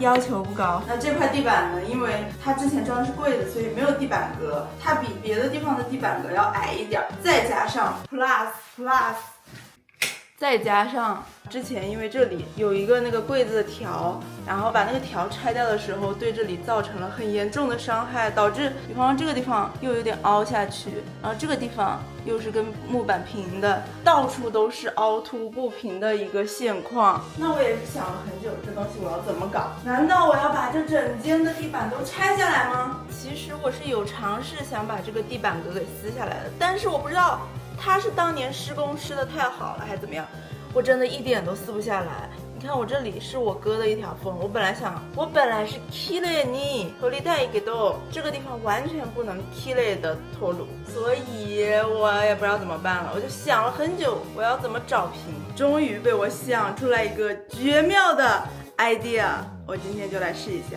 那么我的方案呢，就是废物利用一下之前没用完的这个地板革。我地板革的话是为了增加一个厚度，不平整的地方用什么填充？用70，没错，70还有剩的。这玩意儿我觉得我们就不用那么精确了吧，反正最后都是要填缝的。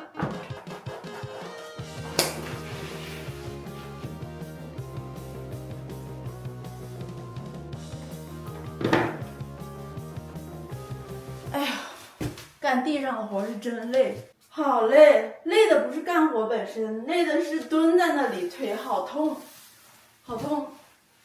感觉每天都做了很多深蹲。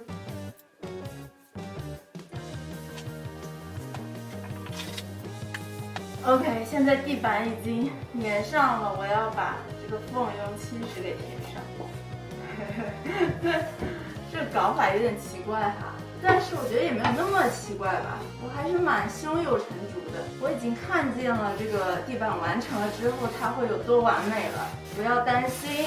而且70呢，它其实是一个很稳定的材料，还能起到一个固化的作用，让这个地板这一片更固定。我觉得我这种搞法，全世界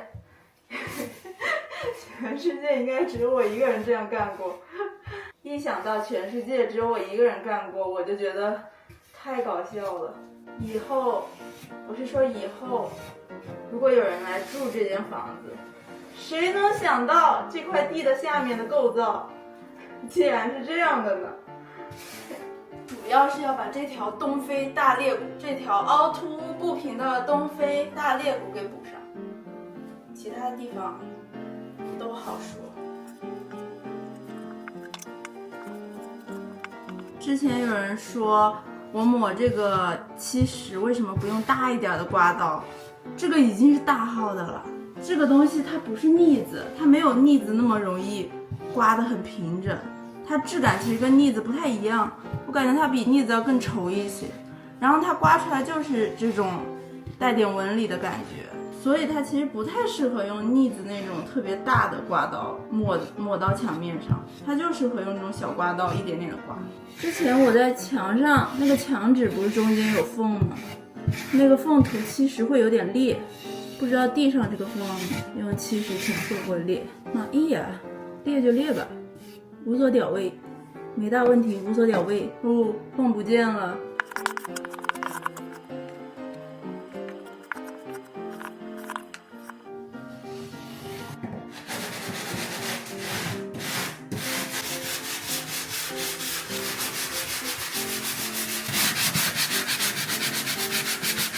厕所窗户这里有一个小蜘蛛，它结了一个网，这个网上莫名其妙的产生了一个 A， 这是什么意思？给我评级吗？给我打分吗？谢谢你啊，我谢谢你啊。为什么不是 S 是 A？ 我不配拥有一个 S 吗？哇塞，哇塞，这草莓红的发紫，红的发紫。让我来采摘几个。这草莓怎么一摘就烂了呀？它好柔软，我真的红的发紫。这个草莓果然把草莓转移到这个花盆里是一个非常正确的事情。看起来乌鸦还有别的鸟类都不知道我种到了这个花盆里，他们不知道来偷草莓了。天哪，大丰收，好香，我都已经闻到那个草莓的味道了。这个怎么了？这个是怎么成草莓干了？这里生态环境多好呀，里面全都是那个叫什么来着？西瓜虫。我的天，这个小番茄上为什么都是臭皮虫啊？他们是在吃我的番茄吗？我不摘这个好了，摘别的。好害怕有虫啊，摘的小心翼翼的。这个辣椒好奇怪，它为什么这样长？感觉像是两个辣椒合二为一。这辣椒怎么这么黑呀？我摘掉好了。怎么回事？这个辣椒，这里还有一个，怎么变成黑的啦？浅尝一下这个红的发黑的草莓，跟我指甲盖一样大，这还是最大的一个了。尝一下，咋说呢？好酸。这个草谁知道是什么草啊？它还开了一个紫色的花。对焦，这个东西看起来就是危险而美丽。它身上长的这些刺超危险，巨硬，然后巨刺。之前我就已经铲除过一只这个植物了，现在它又长了一个。太可怕了，这个植物恐怖。韭菜花原来长这个样子，还挺可爱的。不知道大家还记不记得那个被我拖出来的超级重的橱柜？那个橱柜太重了，我自己完全搬不回去，所以抓了3个壮丁来帮我。它那个槽是一个，你摸一下那个槽，你就知道它那个槽是一个。哦，推太理了。你把它搬出来一点点，然后能搬吗？不是你得你。OK。我的耳朵，然后底下。这个怼它一下，顶上去啊！小心脚。严丝合缝。太感谢了。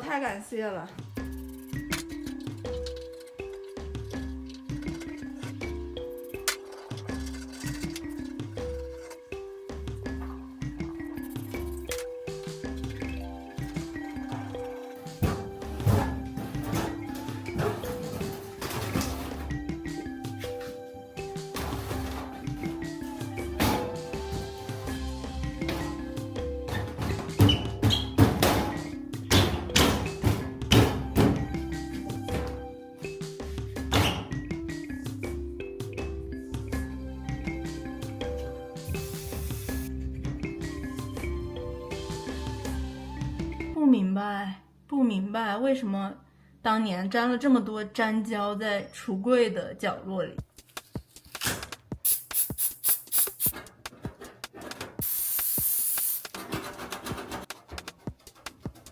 这个厨房看起来干净，其实老脏了，我给你看一下。这里超脏，这种小地方清理起来超级麻烦，包括这条缝里都是黑色的，这些都是陈年老油污，它靠普通的擦一擦根本就擦不掉。我其实花了大量的时间打扫卫生，但是我觉得这东西没什么好看的，而且拍出来给大家看，我觉得有点恶心，会让大家吃不下饭，所以我拍的很少。感受一下。像这种太顽固的去不掉的，我有时候会用点这个卡比托利去霉的，然后用这种金属的刷子猛刷，泡泡瞬间就变成棕色，好恶心啊！真的很恶心，但是很爽。我在家的时候从来不做家务，因为我们家家务都是我妈做的。我那时候觉得，怎么会有人主动去干家务？我以后长大了绝对不会变成一个干家务的女人。结果我现在变成了一个自己找家务干的女人。风水轮流转，但是我现在觉得干家务其实还蛮解压的。我现在还挺喜欢干家务。我说这话，估计又有人把我列为他的理想对象了。我想说的是，我即使是喜欢干家务，我也不会为了你干家务，好吗 ？No， 我觉得你们不要因为某一个人他喜欢干家务，你们就幻想这个人他很适合结婚，他结婚之后就会为你干这些事情。No， 他不会，他只是单纯的现在暂时的喜欢干而已。比刚才干净点了不？我这个柜门啊，1个、2个、3个、4个、5个，大概有5个这个叫什么来着？荷叶的地方。所以这份工作我要重复5遍。感觉干净多了。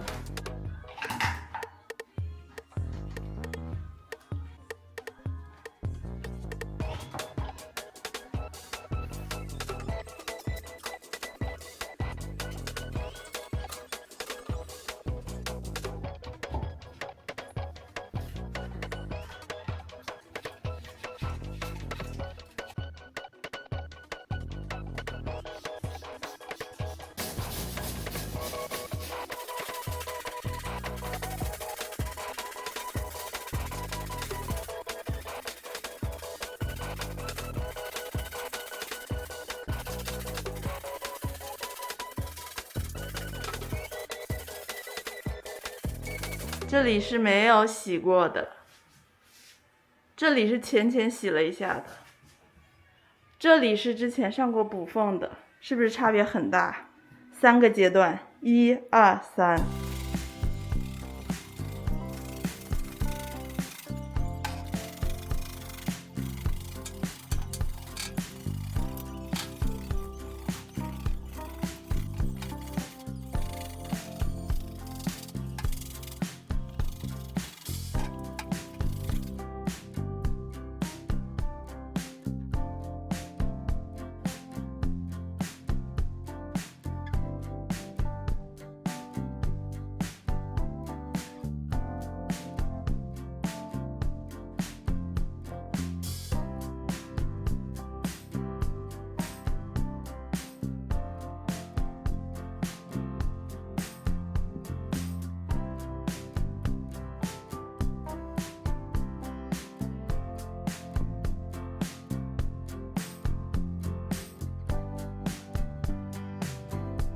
像这种缝，真的只能用手涂进去，不用手，别的工具根本就压缩不进去，还是手好用。你们看这个缝，我天哪，它有多深啊！我每次糊一大坨进去，全部按进去，无底洞，真的无底洞，感觉再填一填能填到地球的另一面去了。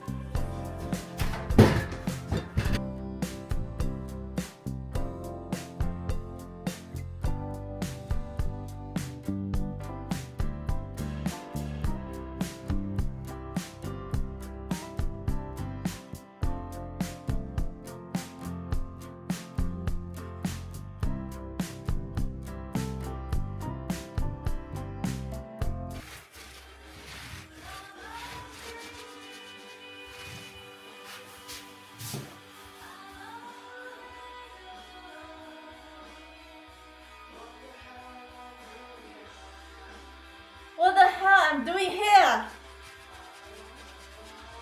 I don't belong here.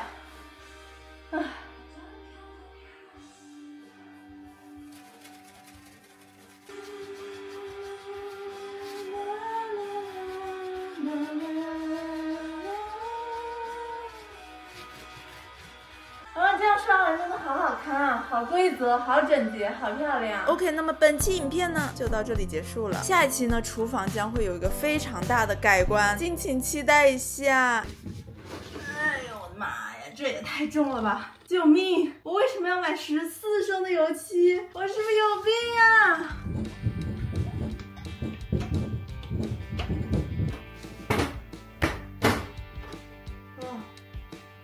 真的下来了。Hello， 大家好，早上好，中午好，晚上好，好久不见。今年北海道真的下雪下的超级早，10月底就下雪了，连北海道本地人都说这是30多年以来第一次下雪下的这么早，而且夏天的时候雨水也非常多，动不动就下好大的瓢泼大雨，不敢想象今年冬天雪会有多大。本来我的原计划是下初雪的那一天，我一定要拍影片，我一定要把这浪漫的初雪给记录下来。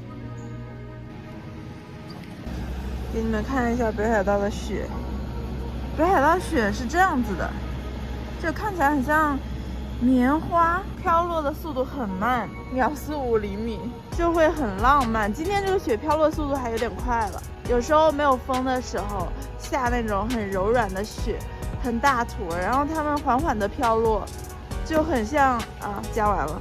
但是真实的生活跟我计划的真違う，到今天为止我都已经在雪里面打滚了，我夏天的故事还没有讲完，所以今天我们继续要讲夏天的故事。昨天做了一个梦，好奇怪，我梦到一个很久没有见过，上大学的时候也不怎么一起经常玩的大学同学。那个梦里的地方吧，我们好像大家都很熟悉，像校园，但又不是真的我的学校。我看到的时候呢，他和一群人正在用秤那个芒果有多大有多重，然后我就过去了，他就说真的没有人要吃我摘的这个芒果了吗？然后大家都不敢吃，因为大家好像就是不敢吃野外的摘的水果。我就说那我吃，我要吃，然后我就把那个芒果拿着边走边吃。我第一次在梦里面真的吃东西，我之前在梦里面梦到吃的东西都是刚要吃的时候梦就会醒，或者由于种种原因吃不上。我这是第一次在梦里面真的吃到东西，那个芒果的味道吧，我吃的第一口，我说这啥芒果呀，一点都不甜，但是呢它又不是那种没有熟的芒果的那种青芒果的酸味，它是口感已经是正常的芒果那种软的口感了，但是味道没那么甜，有点酸。我就在想为什么不好吃啊，果然还是人工种植出来的黄色的芒果好吃一些，就是这么一个无聊的梦。但是真的第一次在梦里面吃到味道，好奇怪，而且梦是有颜色的，我的梦是有颜色的，我看到那个芒果是青色的。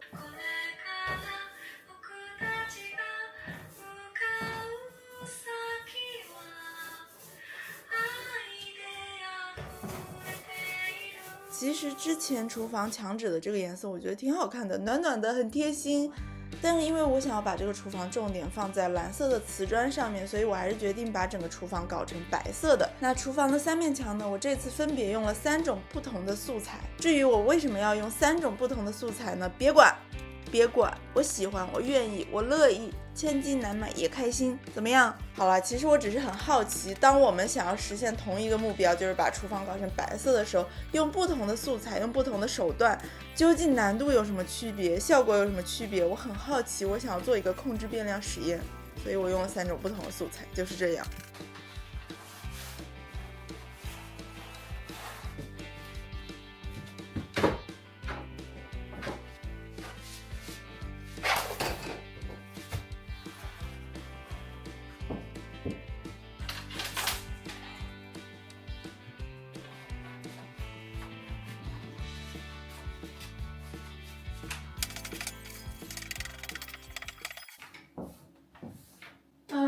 怎么又开始不平整了呢？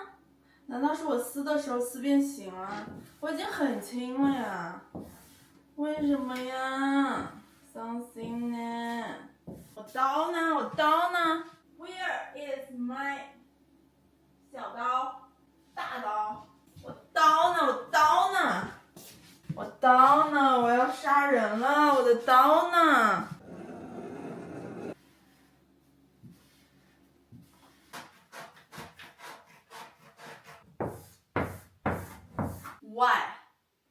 相机好像没有拍出来，相机里面看我贴的墙纸还不错，但其实我贴的像坨屎。到底是谁在主张贴壁纸方便。我觉得贴壁纸很难，好不好？还是刷漆比较简单。刷漆比较烦的是它要贴美纹胶，但是刷漆本身我觉得比壁纸的难度要小一些。我这壁纸真的贴得像坨屎，怎么办？但是呢，我不在乎，就没有人在乎了，因为这个家只有我一个人，哈哈。哎呦，啊哈哈，好疼！现在您正在看到的是呢，我在贴天花板，正在贴这个天花板贴，有点大舌头，没想到吧？这个世界上还有这种东西，我也没想到，我也没想到。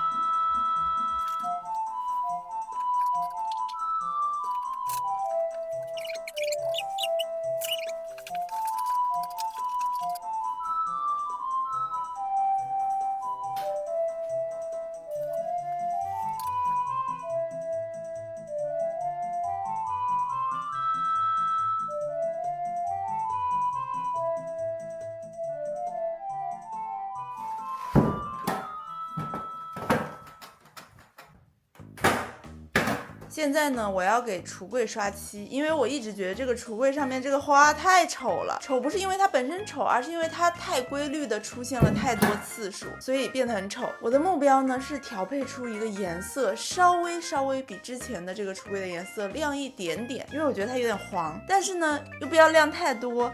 就是差别不大，才能掩盖我一些粉刷的失误。如果我刷的不好的话，就看不出来。这就是我的目标。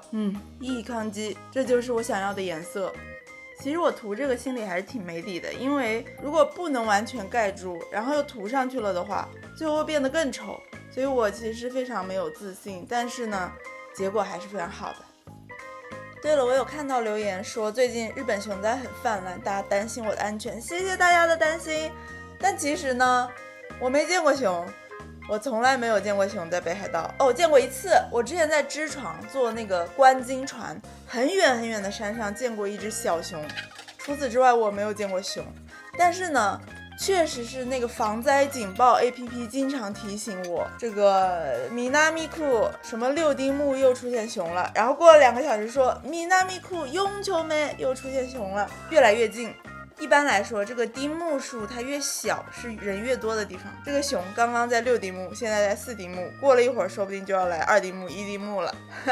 但是其实不用那么担心，因为熊一般都是在山上啊。现在也不能说那么准确了，都跑下来觅食了，我的天哪！但是如果你在人多的地方，人不用那么多，就是没有山的，都是人造的建筑物的地方的话，熊出现的概率其实蛮低的。最好的方法就是天天在家里面，我们在家干活，我们就不会遇到熊啊。其实我还是蛮害怕的，因为我连狗都很害怕，我路上遇到狗我都会很害怕，何况是狗熊。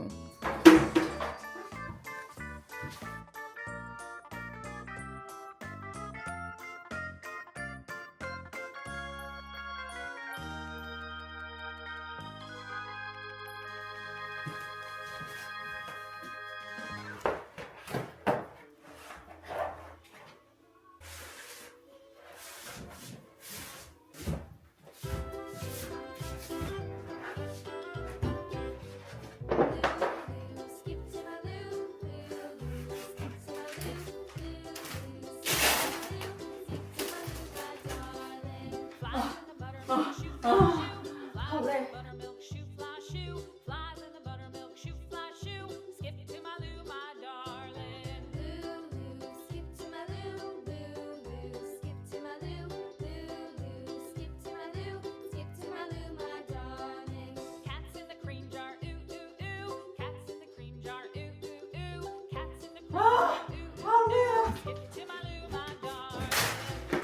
哎，效果真是很不错呢，我愿称之为本世纪最好用的地板贴，这牌子真是无敌了。我这地板贴的，不称我一声地板仙人吗？糟糕，声音好像太大了。我先开窗户，隔壁邻居正在外面除草还干什么的，他除草声音我听得一清二楚。然然后我这么大吼了一声，他肯定听到了，但他听不懂。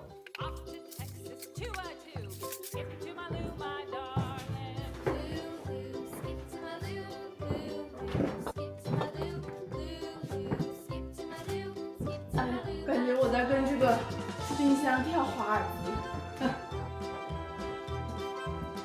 看一下这张纸上写的什么？冬天的时候，周围的温度很低的时候，冷冻库会非常难的变得很冷。ice cream 那都 ice cream 之类的会变得柔软，有时候 sometimes。这个冰箱好他妈麻烦呀！在10度以上的时候不能调到强，在10度以下的时候必须得调到强。那如果是刚刚好10度，它算以上还是以下呢？啊，我管了 ，ice cream 软就软了。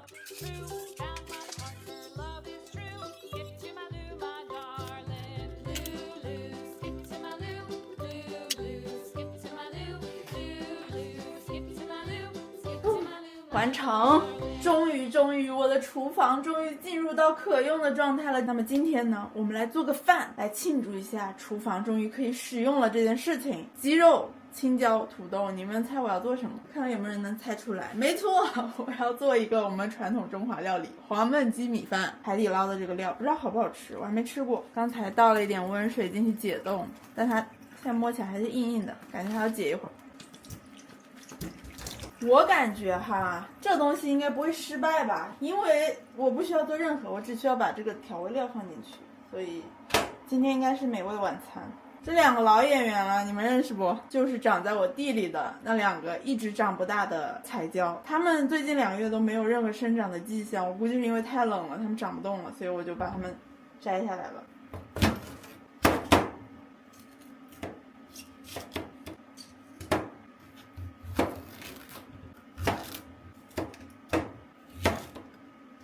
我之前被菜刀切过手，所以我现在使用菜刀呢格外的谨慎，我不会再重蹈覆辙，因为切到手是真的很恐怖的一件事情。之前有一个好大的包菜，然后我就想把它那个蒂给切掉，我就这样，然后怎么切都切不掉，我就很使劲，然后我就这样唰一下子把我这里给切了一个，当时切了一个这么长，应该是有大概1.8厘米那么长的口，现在愈合了，只剩这么一点了。所以我前几期视频你们可以看到我手上有创口贴的，好恐怖，好恐怖。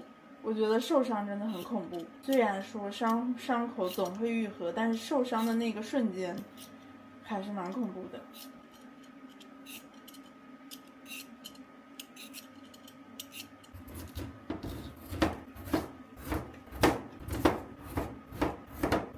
OK， 我们来阅读一下这个说明书。首先，鸡腿350克，我这鸡腿好像有700克，但是没关系，我们加点盐就行了。青椒100克，我这青椒应该没有100克。香菇50克，我把香菇换成土豆了。烧水，水沸后倒入鸡块。哇，怎么热水倒进去，这个汤变成白色了？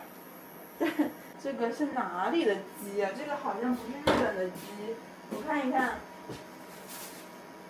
这是美国鸡，这是阿美利卡鸡，这是美国鸡，怪不得这么腥。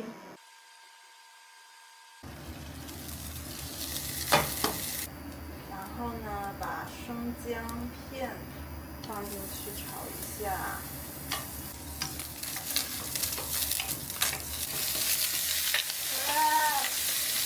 我怎么看到有一根鸡毛呢？等一下。这一块鸡上面有一根鸡毛，我操！天哪，等一下，这块鸡上面有根鸡毛，真的有一根鸡毛，你看，这是鸡毛吧 ？Oh my god！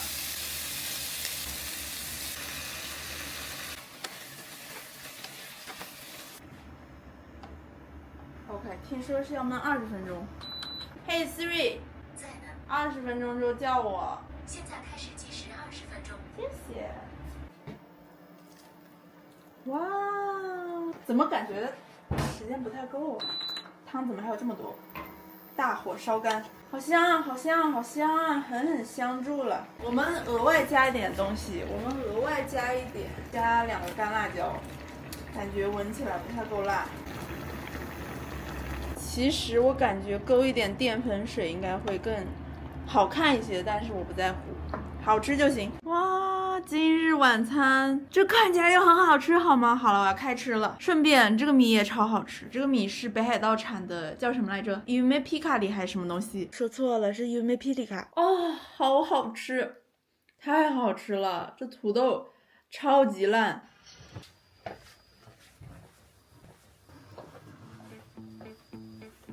Hello, welcome back to my channel。今天是一期热爱大自然的节目，我终于有时间来除草了。这个草呢，是我放置了一整个夏天的结果，因为正如你们看到的，我之前一整个夏天都在忙活屋子里面的事情，没有空管外面的事情，导致外面这个杂草丰茂，遍地丛生。那么夏天基本结束的时候呢，我屋子里的改造基本也完成了，进入到一个生存无忧的模式了。所以呢，我就有一些闲情雅致，看到这个草，我就很想除一下。但其实我自己也知道，我这个点除草其实没什么意义，因为我除了之后马上要下雪了。然后我又不会种东西，所以呢，其实是个娱乐活动。Oh my god， 怎么会有人把除草当娱乐活动？我也不懂，我也不懂自己。蚯蚓，你赶紧钻进去吧！你待在这儿，你待在这儿，我根本不可能有功夫照顾你，好吗？今天还没才长大了，这能怪我吗？赶紧该逃，赶紧逃呀！ By the way， 我之前有一个锯小木头的视频，下面有个老哥跟我说，这个锯子其实锯树的，不是锯木材的，它没有精度。感谢这位老哥给了我新的灵感，所以我转眼就用这个锯子开始锯木头了。至于为什么要锯这个木头，娱乐活动，娱乐活动。So sorry, I'm so sorry。这锯子好厉害啊！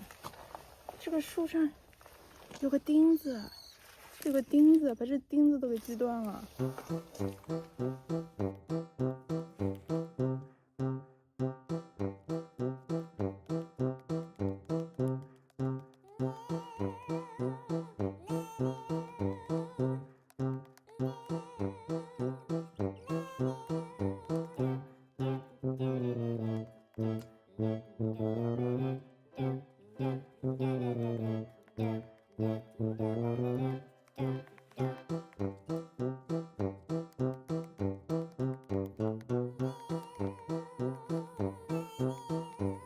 又有一只蚯蚓，2只，我天，3只、4只，这怎么蚯蚓窝啊？这是，好恶心啊，好恶心啊！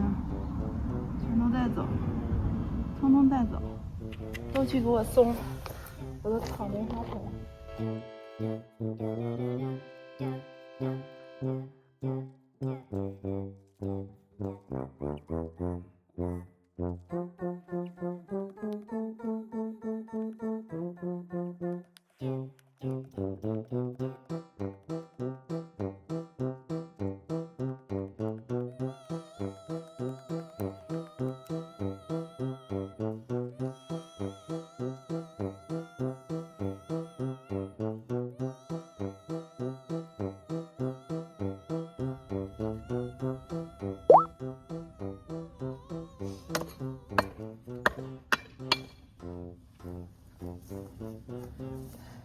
这树下面竟然有一个这个东西，这叫什么东西啊？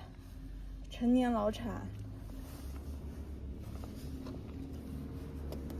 除草机，你别说，还挺小的，我以为是个很大的东西。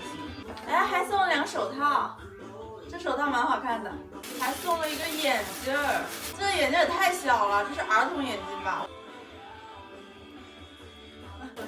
主体再放后面。这是2个电池，这俩电池有电不？充电器。哇靠！它这个刀片竟然没有任何保护措施，就这样放在这里面，太狠了，太狠了！スロットに合わせてカバーを押し込み。カバー是这个，スロット是什么东西啊？スロット是这个东西吗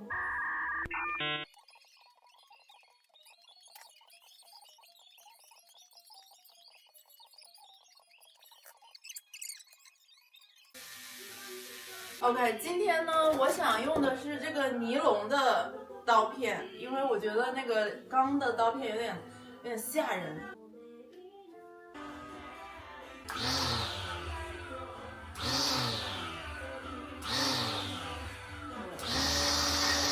可以，出去试试。我就是觉得这个轮子我装的好像不太对劲，它看起来就是歪歪的，但是没关系，我先试一下，因为我装的是这个最温柔的小刀，所以应该没关系。我们到这里来试一下，可以可以，它连那种很粗的草都切得断的。割完是这样的，这种根很低的草就割不到了，好香啊！这种估计只能靠手拔了，或者用这个铲子之类的。好香啊，草味儿！一件很伤心的事情，我之前种的这个番茄，它结了很多果，超级多果了。这边也是，全是果，但是因为现在温度已经变低了，这儿还掉了一个，这个好漂亮，这个黄色的。因为现在温度已经变低了，然后日照也变少了，所以它好像是严重营养不良。现在结的这些果稍微一碰就要掉了，而它不是因为成熟掉的，它是估计是营养不良，这树已经不行了。今天准备把这个铲了，太可惜了。我们把这些果都摘下来，它还有花在开。如果气温合适的话，我感觉这个番茄能让我吃到入冬。好像一窝鸡蛋呢，辣椒长得还蛮好的。这里还有个小的，我感觉现在应该在我头上加一个绿色的菱形，我就会变成模拟人生里面的小人。不知道你们是不是啊？我每次玩模拟人生的时候，小人学习或者劳动或者工作的时候，干些无聊的事情的时候，我就把速度加到最快。虽然加到最快，但是我还是觉得其实挺慢的。你就要一直看着他干一件事情，直到他干完，没有别的选择，不能跳过。但是呢，每次加完速之后，会有一种怅然失所的感觉，是这个词吗？怅然失所。你加速的那些东西，不正是这个小人的人生吗？最无聊的那些东西，不就是生活本身吗？而且其实我小时候玩模拟人生有一个非常大的疑问，就是为什么每个人的需求条都是一样的？有没有一种可能，有些人，比方说他不需要社交，好吧，我说的就是我当时觉得我不需要社交，但是我现在年龄大了，我发现社交确实是一个像吃喝拉撒睡一样一个必须的东西。可能每个人的需求量不一样，但是这个东西它是存在的，并且永远不可能等于零的，这是我现在的结论。你们怎么这就来了？我已经忘记了。我绝对不是骗我朋友来我家帮我除草的哦，我是邀请他们来我们家吃火锅，顺便除草。哦，还有搓到鱼。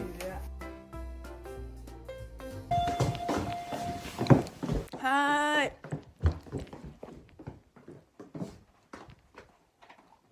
おはようございます。佐川チームの。おはようございます。はい。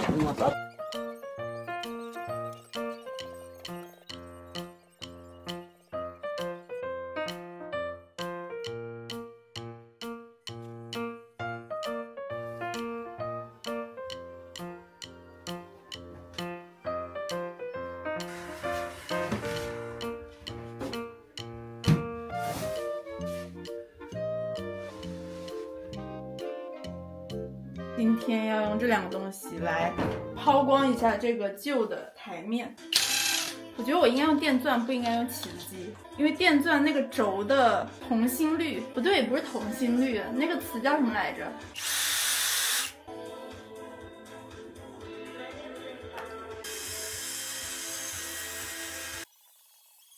我觉得我应该用砂纸先磨一遍，这个力度不够。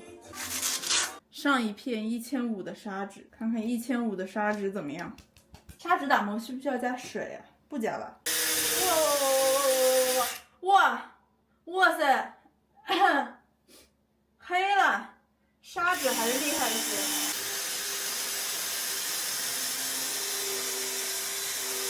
为什么这么黑啊？是这个不锈钢里面的不锈钢吗？砂纸打磨的效果好好呀！我的天哪，刚才这里还有个黑色的，现在没有了。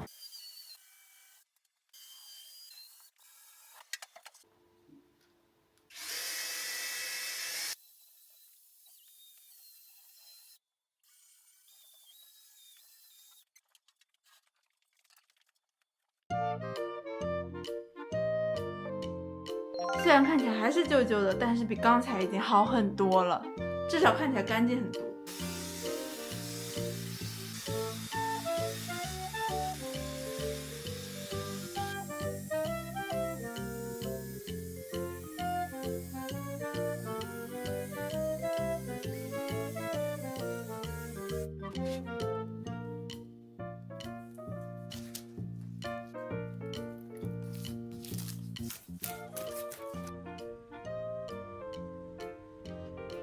我天，这坨云怎么可以做到这么大的？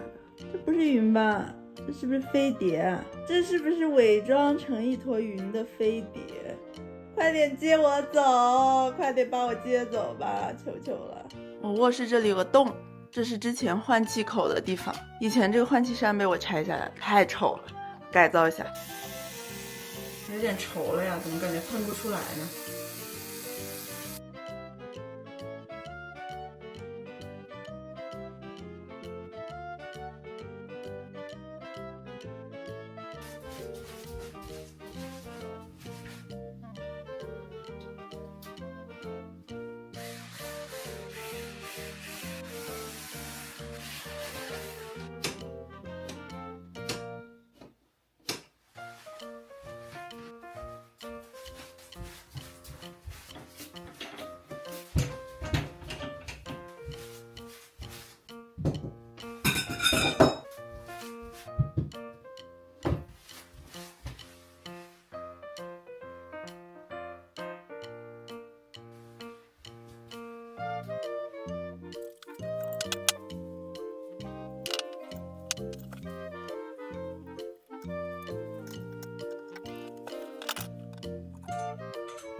之前呢，我看有人问我拍不拍前后对比的 room tour， 我当然拍。这种流量密码我怎么可能不拍？我当然会拍，但是呢，时机还未成熟。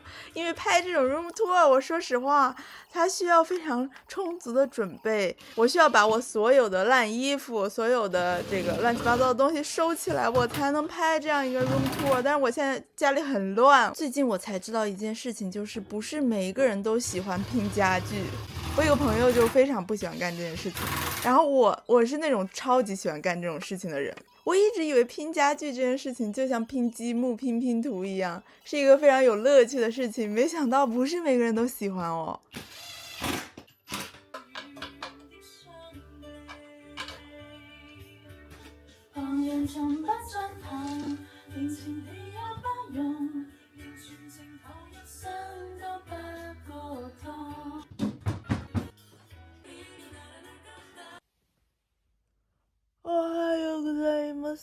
这个窗帘呢，其实是之前挂在厨房那里的，不知道你们还记不记得。然后有一天我把它翻出来，我发现它很适合我的卧室，每天早上这个阳光照下来，我的卧室整个就显得暖暖的，然后光线很充足的感觉。Hello， 大家好，正如你们所见 ，Winter is coming。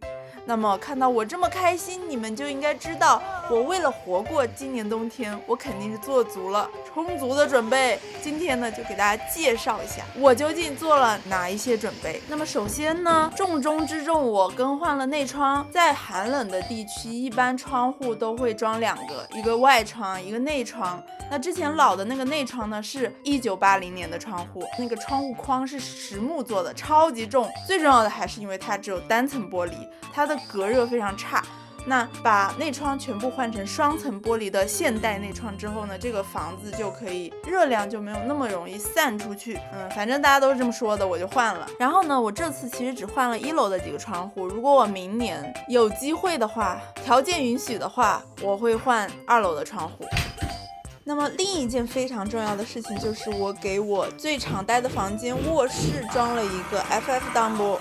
那么安装同时呢，我打电话叫来了帮我添加灯油的师傅，让他把我的油罐通通加满。屋外的大油罐加满之后呢，屋里的小油罐也要通通加满，全部加满。等一下我再给大家解说一下这2种油罐有什么区别。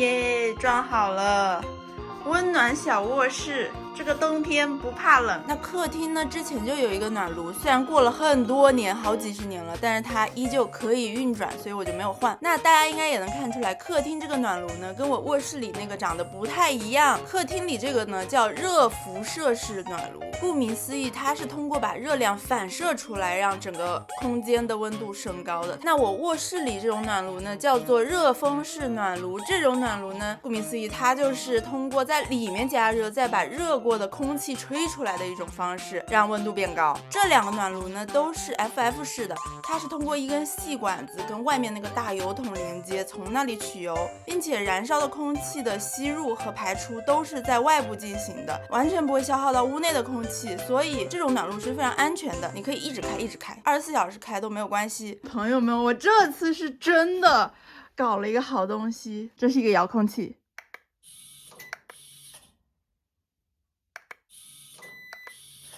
我的天呐，我怎么会这么天才？我跟你们说这件事情天才在哪里啊？这个东西它本来是给那个灯的开关用的，然后灵机一动，能不能给这个东西用呢？然后我发现它这个东西短了，于是呢我就用之前缠那个水管的生胶带给它缠了几圈，这个长度就变得刚刚好了。我再也不用大早上很寒冷的从被窝里钻出来，然后光速跑过来开暖气，再回到被窝里去了。但是 FF 暖炉这么好，它有2个弊端。第一是太贵了，第2个弊端是它不能移动，就是你这个暖炉一旦安装好了之后，它永远就在这里了，它不能动。对于某些房间，我们只需要冬天短暂的使用暖炉，可能每天用个1-2个小时，那我们就需要另一种。这种暖炉呢，我也不知道叫什么，普通暖炉，我们叫它普通暖炉。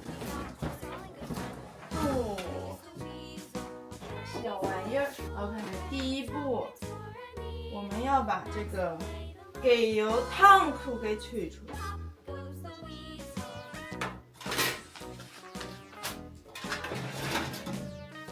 加油其实可以手动加，但是我买了一个这个高级的东西，自动停止的电动的加灯油的东西。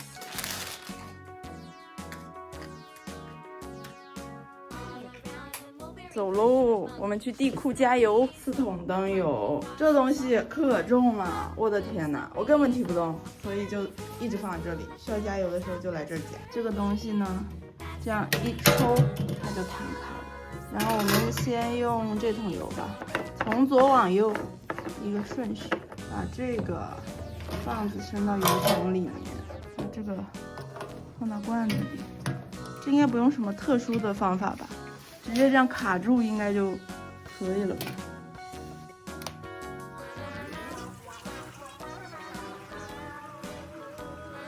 听说它会自动停止，我们看看它会不会自动停止。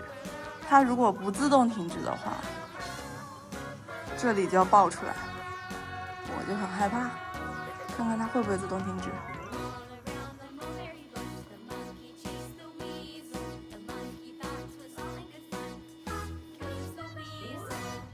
哦，真的自动停止了，真的自动停止了。哎，但是自动停止的话，这里剩下的油怎么办呢？我看网上说用这个东西是完全不脏手的啊，这里的油还能流进去吗？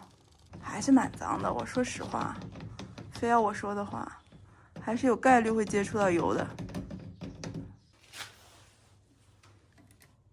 这样它就关上了。然后呢，这个东西它这里如果直接，哎我的妈呀，装了液体好重啊！如果直接这样子提起来的话，它应该是不漏油的。如果漏油的话，就是有问题。现在是不漏油的，所以没有问题。现在我们把它放进去，不对，我应该在我想使用这个东西的地方操作这件事情，不然这个东西就变很重，我一会儿拿不动了。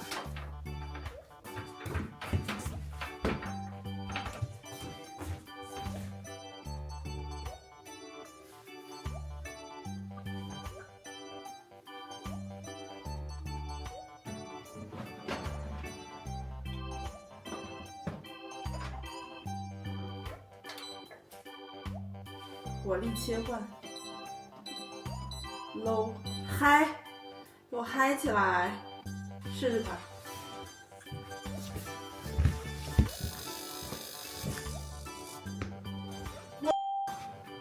好大味儿！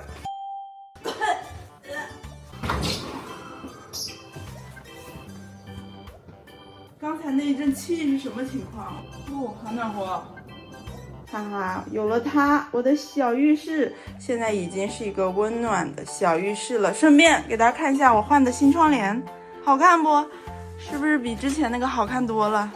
亚麻的。那我在厨房呢也放了一个插电的热风式暖炉。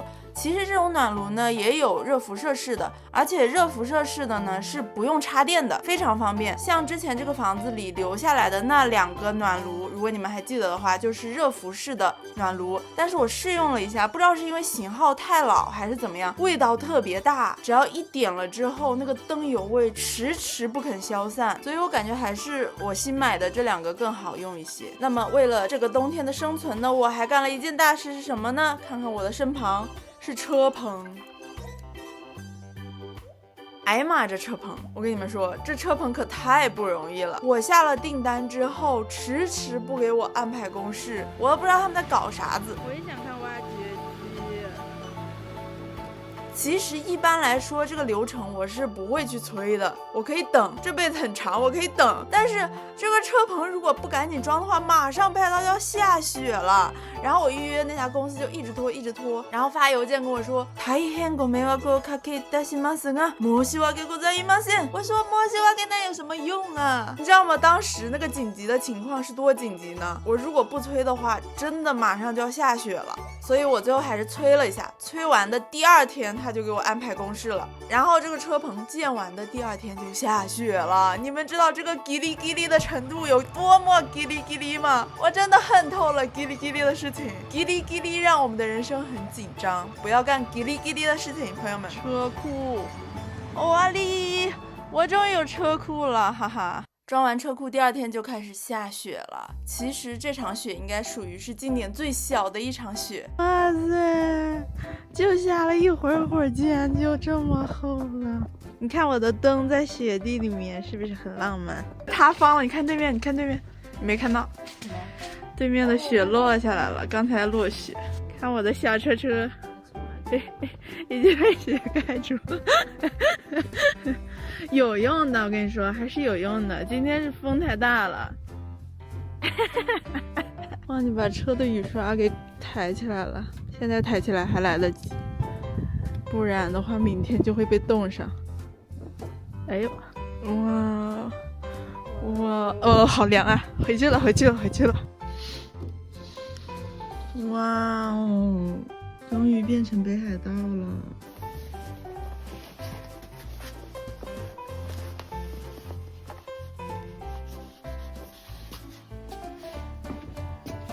哦，哇，这是11月份的降雪量吗？一天晚上我车已经被埋起来了，有一点用吧。昨天的风是从这边往这边吹的，所以这边是没有雪的，所以这个车棚还是有一点点用的。OK， 那么今天呢，我们的主线任务就是组装我们的除雪机。不要问我为什么。不要问我为什么到下雪的这一天才来组装除雪机，因为我有拖延症啊，不，因为我太忙了，我真的太忙了，我没有时间，所以今天才开始来装除雪机。好可爱的小车哦。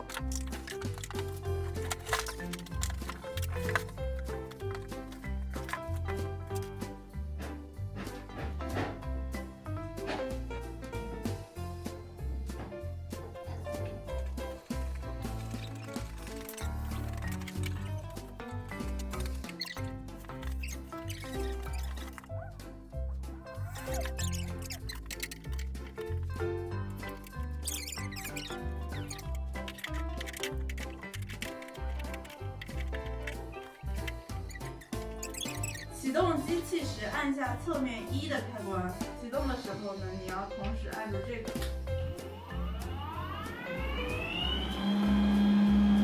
OK， 行きましょう。我操，不是他为什么往我脸上喷啊？不是他真的往我脸上喷，这跟风有关系吗？当然了，它吹起来、扬起来，那个风不就在你脸上了吗？那我这样吧，那我这样吧。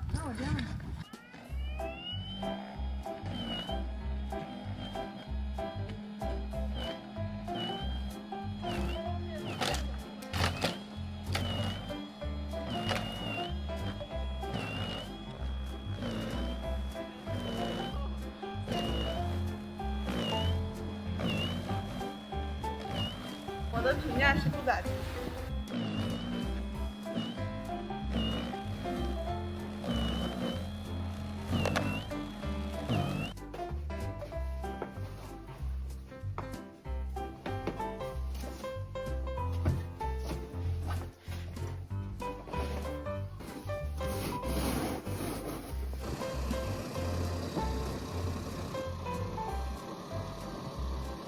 我每天就这样子停车，我就不用铲雪了呀，因为这条路别人会铲。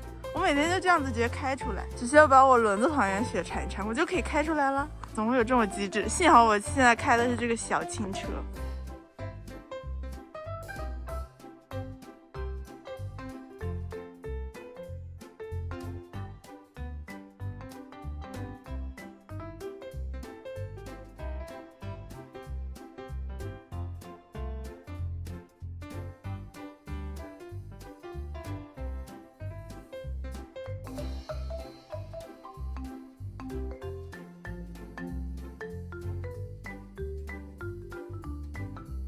对，你这一根沉得起不？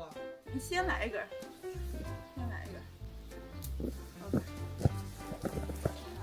我和我妹想给这个车棚这一面做一点小改造，希望吹风的时候雪不要那么容易的进到我的车棚里来。然后我为了挂这个网子，我买了强力磁吸式的挂钩，结果买回来我发现这个车棚它不是铁做的，所以不锈钢是不能用磁铁是吗？不知道哎，反正买回来之后那个挂钩不能用，然后我们就勉强用绳子绑了一下这个网，虽然看起来非常的不结实，但其实是有用的。因为挂上这个网之后呢，从此以后我的车再也没有那么多雪了。但其实真正的挑战还在后面，冬天刚刚开始，现在下的雪是今年最小的雪，之后我们再拭目以待吧。怎么这蜡烛冒黑烟呢？这个蜡烛它漏到这个蛋糕上，一会儿还能吃，辛苦小熊了。我从14岁开始，每一年都许同一个生日愿望，但是这个愿望到18岁的时候依然没有实现，所以从18岁的生日开始，我就再也不许生日愿望了。有时候我在想，为什么我们要祝别人生日快乐呢？难道就不能日日快乐，每日快乐吗？如果生日的时候快乐过了头，生日的第二天会不会因为前一天快乐过头了而显得不那么快乐呢？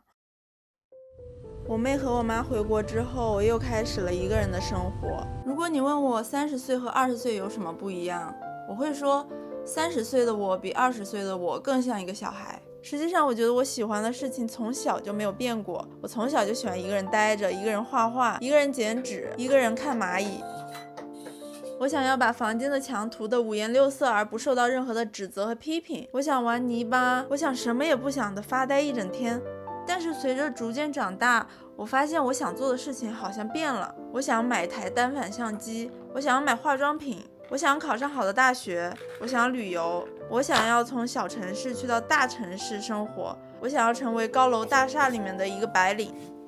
但是在完成刚才所说的一系列事情之后，我发现我并没有变得更开心，我并没有变得比小时候那个学校午休的时候偷偷跑出教室去操场发呆的我更快乐。那经过我缜密的分析，我认为可能是因为这些事情不是我真正喜欢的事情，又或许我是把某一些所谓有意义的事情误以为是我喜欢的事情，所以我决定允许自己喜欢一些没有意义的事情。哦，看我的杯子，林克和塞尔达。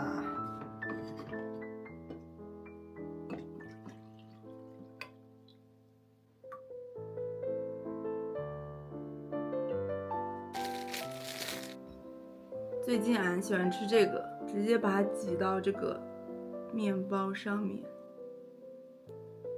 然后高温湿炼一下。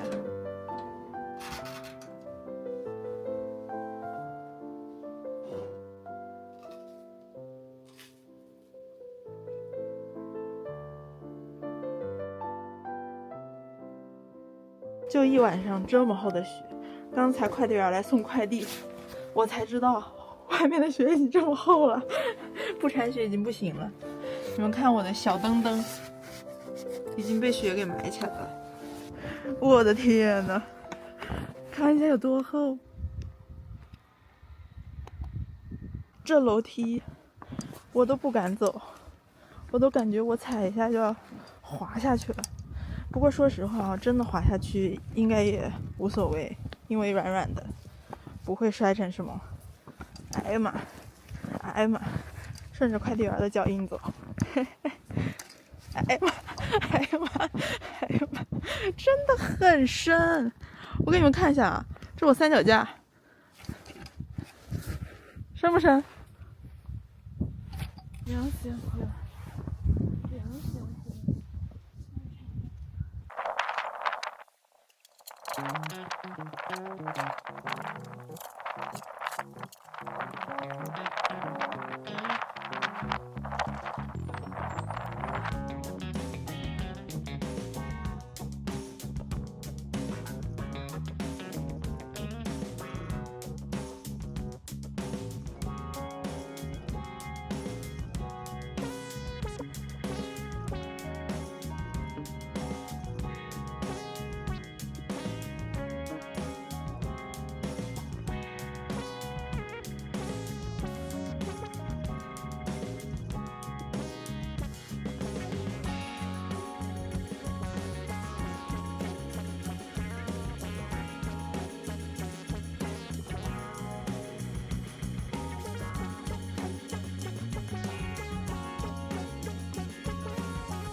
こんにちは。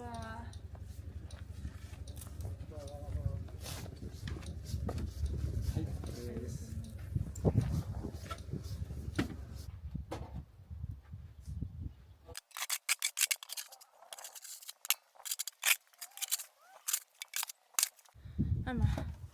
今日份铲雪成果展示，干净的楼梯，嘿嘿，每天就铲这么一小块，够我使用就好。估计堆一整个冬天，这边都要变成雪墙了。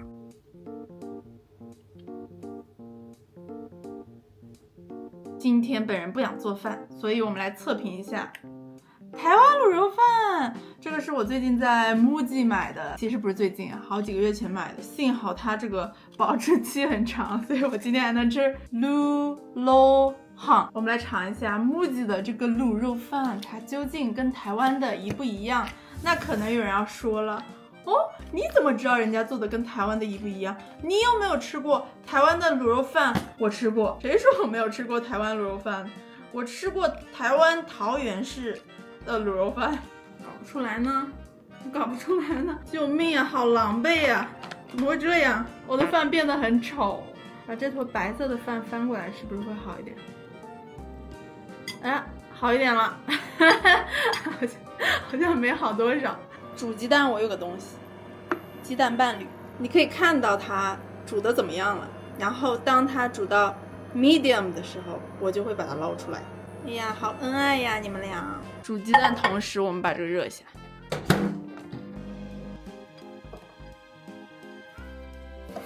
啊，这个鸡蛋怎么长这样？没事没事，反正我们的这个卤肉饭看起来也不咋地，所以我们鸡蛋不咋地也没关系。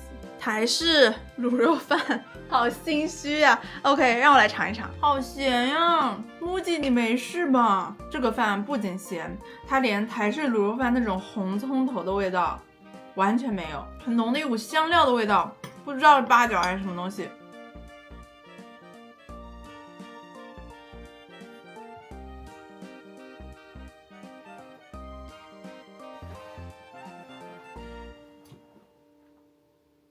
Hello， 大家好，久等了，我的 room tour 它终于来了。今年呢，我只叽哩叽哩的完成了3个房间的基本改造，厨房、浴室外面的更衣室和我的卧室。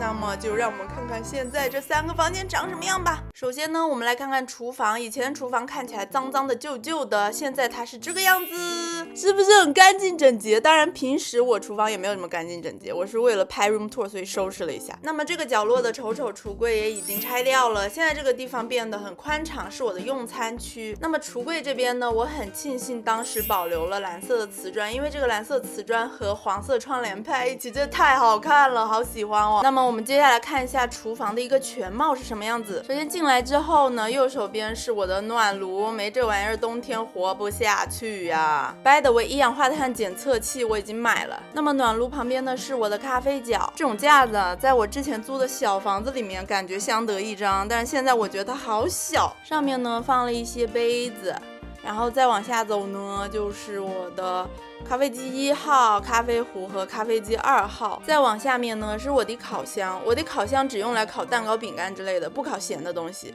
再往下呢是一个我用坏的锅和烤盘，还有咖啡。那么咖啡角旁边呢就是我的用餐区，这个部分现在还有点简陋，我之后还会做一些别的事情。现在太丑了，我真受不了。那旁边这个柜门呢换成了一个窗帘，我感觉这样的话开关比较方便，而且也比较好看一点。那里面是什么呢？是我的垃圾，哈哈，别看了。再往旁边走呢是我的一个杂物箱、杂物柜，这个架子其实是给 baby 装玩具用的，然后我一看 size 还不错，所以就放到厨房里用，但是感觉有点乱，这里变成了厨房最丑的地方，明年可能还是要再改造一下。我们来看看我们厨房里有什么啊？这个是我妈从国内我们家里的花椒树上摘下来的花椒，然后这个是翠红的烤肉蘸料、皮蛋、麻酱。这个是青花椒火锅底料还没吃，然后一包奶粉，我本来买回来是想做饼干的，结果一直没有做。这边是我的泡面收藏区，各种各样的泡面。这边呢是我的早餐区，我有时候早上就会喝一杯玉米糊或者麦片。这边呢是我电磁炉，下面还藏了一个 gas 控炉，但我一般不开明火啦，我只有吃火锅的时候才用那个 gas 控炉。然后这边呢就是水池，这个地方还是我觉得厨房最好看的地方。然后这边是我的厨具区，还有一个可爱的小抹布。下面呢，这2个盘子是我之前在陶艺社团自己做的，怎么样？然后或许大家记得之前有一个巨大的老冰箱，我会觉得有了那个冰箱，我的厨房整个变 slim， 所以我专门买了一个这种超 slim 的冰箱，这样的话这个空间就会大一些。冰箱上面的2个冰箱贴也是我自己做的，嘿嘿。这个是草间弥生的蘑菇，那么这个冰箱贴呢是有2面的，哇哦，好有创意，是不是很好看？但是我个人好像更喜欢红色的这一面。然后冰箱上面呢是一个微波炉，微波炉上面我一般会放我的一些早饭，大概厨房就是这样了。那么接下来呢，我们就去浴室看一下吧。之前呢，浴室外面更衣间是这个样子的，很旧、很破、很老、很暗。那么经过我的一番改造之后呢，我们的更衣间变成了这个样子。现代化起来了，我的现代化洗烘一体机正在努力的干活，加油加油，谢谢你。那么我的亚麻窗帘是不是也很好看？之前有人担心说这个窗帘会不会太透，不会啊，给你们看一下，我的窗户本身就是不透的。家中常备3个不同口味的牙膏，每天按照心情不同使用不同的牙膏。那么更衣室呢就这些了，大家可能会好奇冷不冷，其实不是很冷，开了这个暖炉就不冷。接下来压轴出场，我的卧室。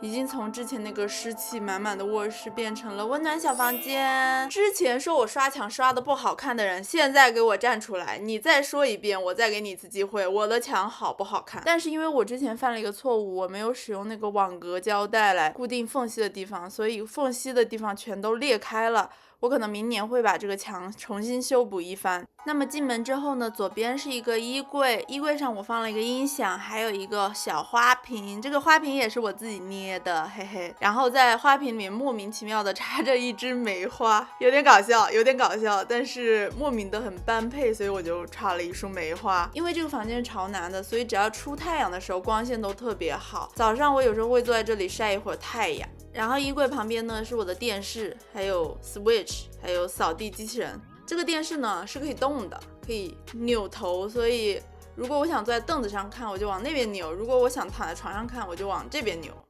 扭。这个扫地机器人呢年纪有点大了，有点笨哒，但是呢它再笨它也干活，然后呢它还会自己回家，所以我觉得可以忍受。为什么这里会有一个木马？主要是起一个造型上的作用，为了拍 room tour 放在这里的，平时它都在别的房间。那么它究竟能不能玩呢？答案是可以玩，130斤的体重不在话下。那么这边呢还有一个小凳子，这个小凳子在这里的作用是什么呢？是当我的脏衣服把这个大凳子完全盖住的时候，我没有地方坐了，我就坐小凳子。那之前大家问过的这个窗帘上究竟是什么图案呢？原来是小狗狗。那么我的休闲娱乐区域再往这边一步之遥就是我的办公学习区域。在这里呢，我安排了很多眼线，很多双小眼睛盯着我。为什么呢？因为我办公学习的时候总爱走神儿，我总是会不知不觉的就掏出了手机开始看起来。Hello， 这位女士。Hello， 这位女士。Hello， 这位女士。Hello， 这位女士。Hello， 这位女士。合格必胜。哎，你怎么在看手机？放下你的手机。放下你的手机，赶快学习。那么这边呢，显而易见是我平时睡觉的地方。这个门把手也是我自己换的哦。是不是还挺好看的？那么本期的 room tour 呢，就 tour 到这里了吧？我感觉已经看完了。OK， 那么随着本期视频进入尾声呢，我宣布本频道的手搓老破大节目第1季已经完结了。谢谢大家一直以来对本栏目组的支持。那么我们频道的装修节目呢，下一季第2季将会在北海道开春之后再进行，具体的时间呢，大概应该是4月底5月初的样子。那我们装修栏目就明年再见吧，拜拜。我是一个记性非常差的人，日子一旦过去，我就会忘记当时的感受。其实我现在自己看这些影片，都会觉得今年的夏天像一场梦。你要怎么形容梦的味道呢？我们只能说，有些味道像梦。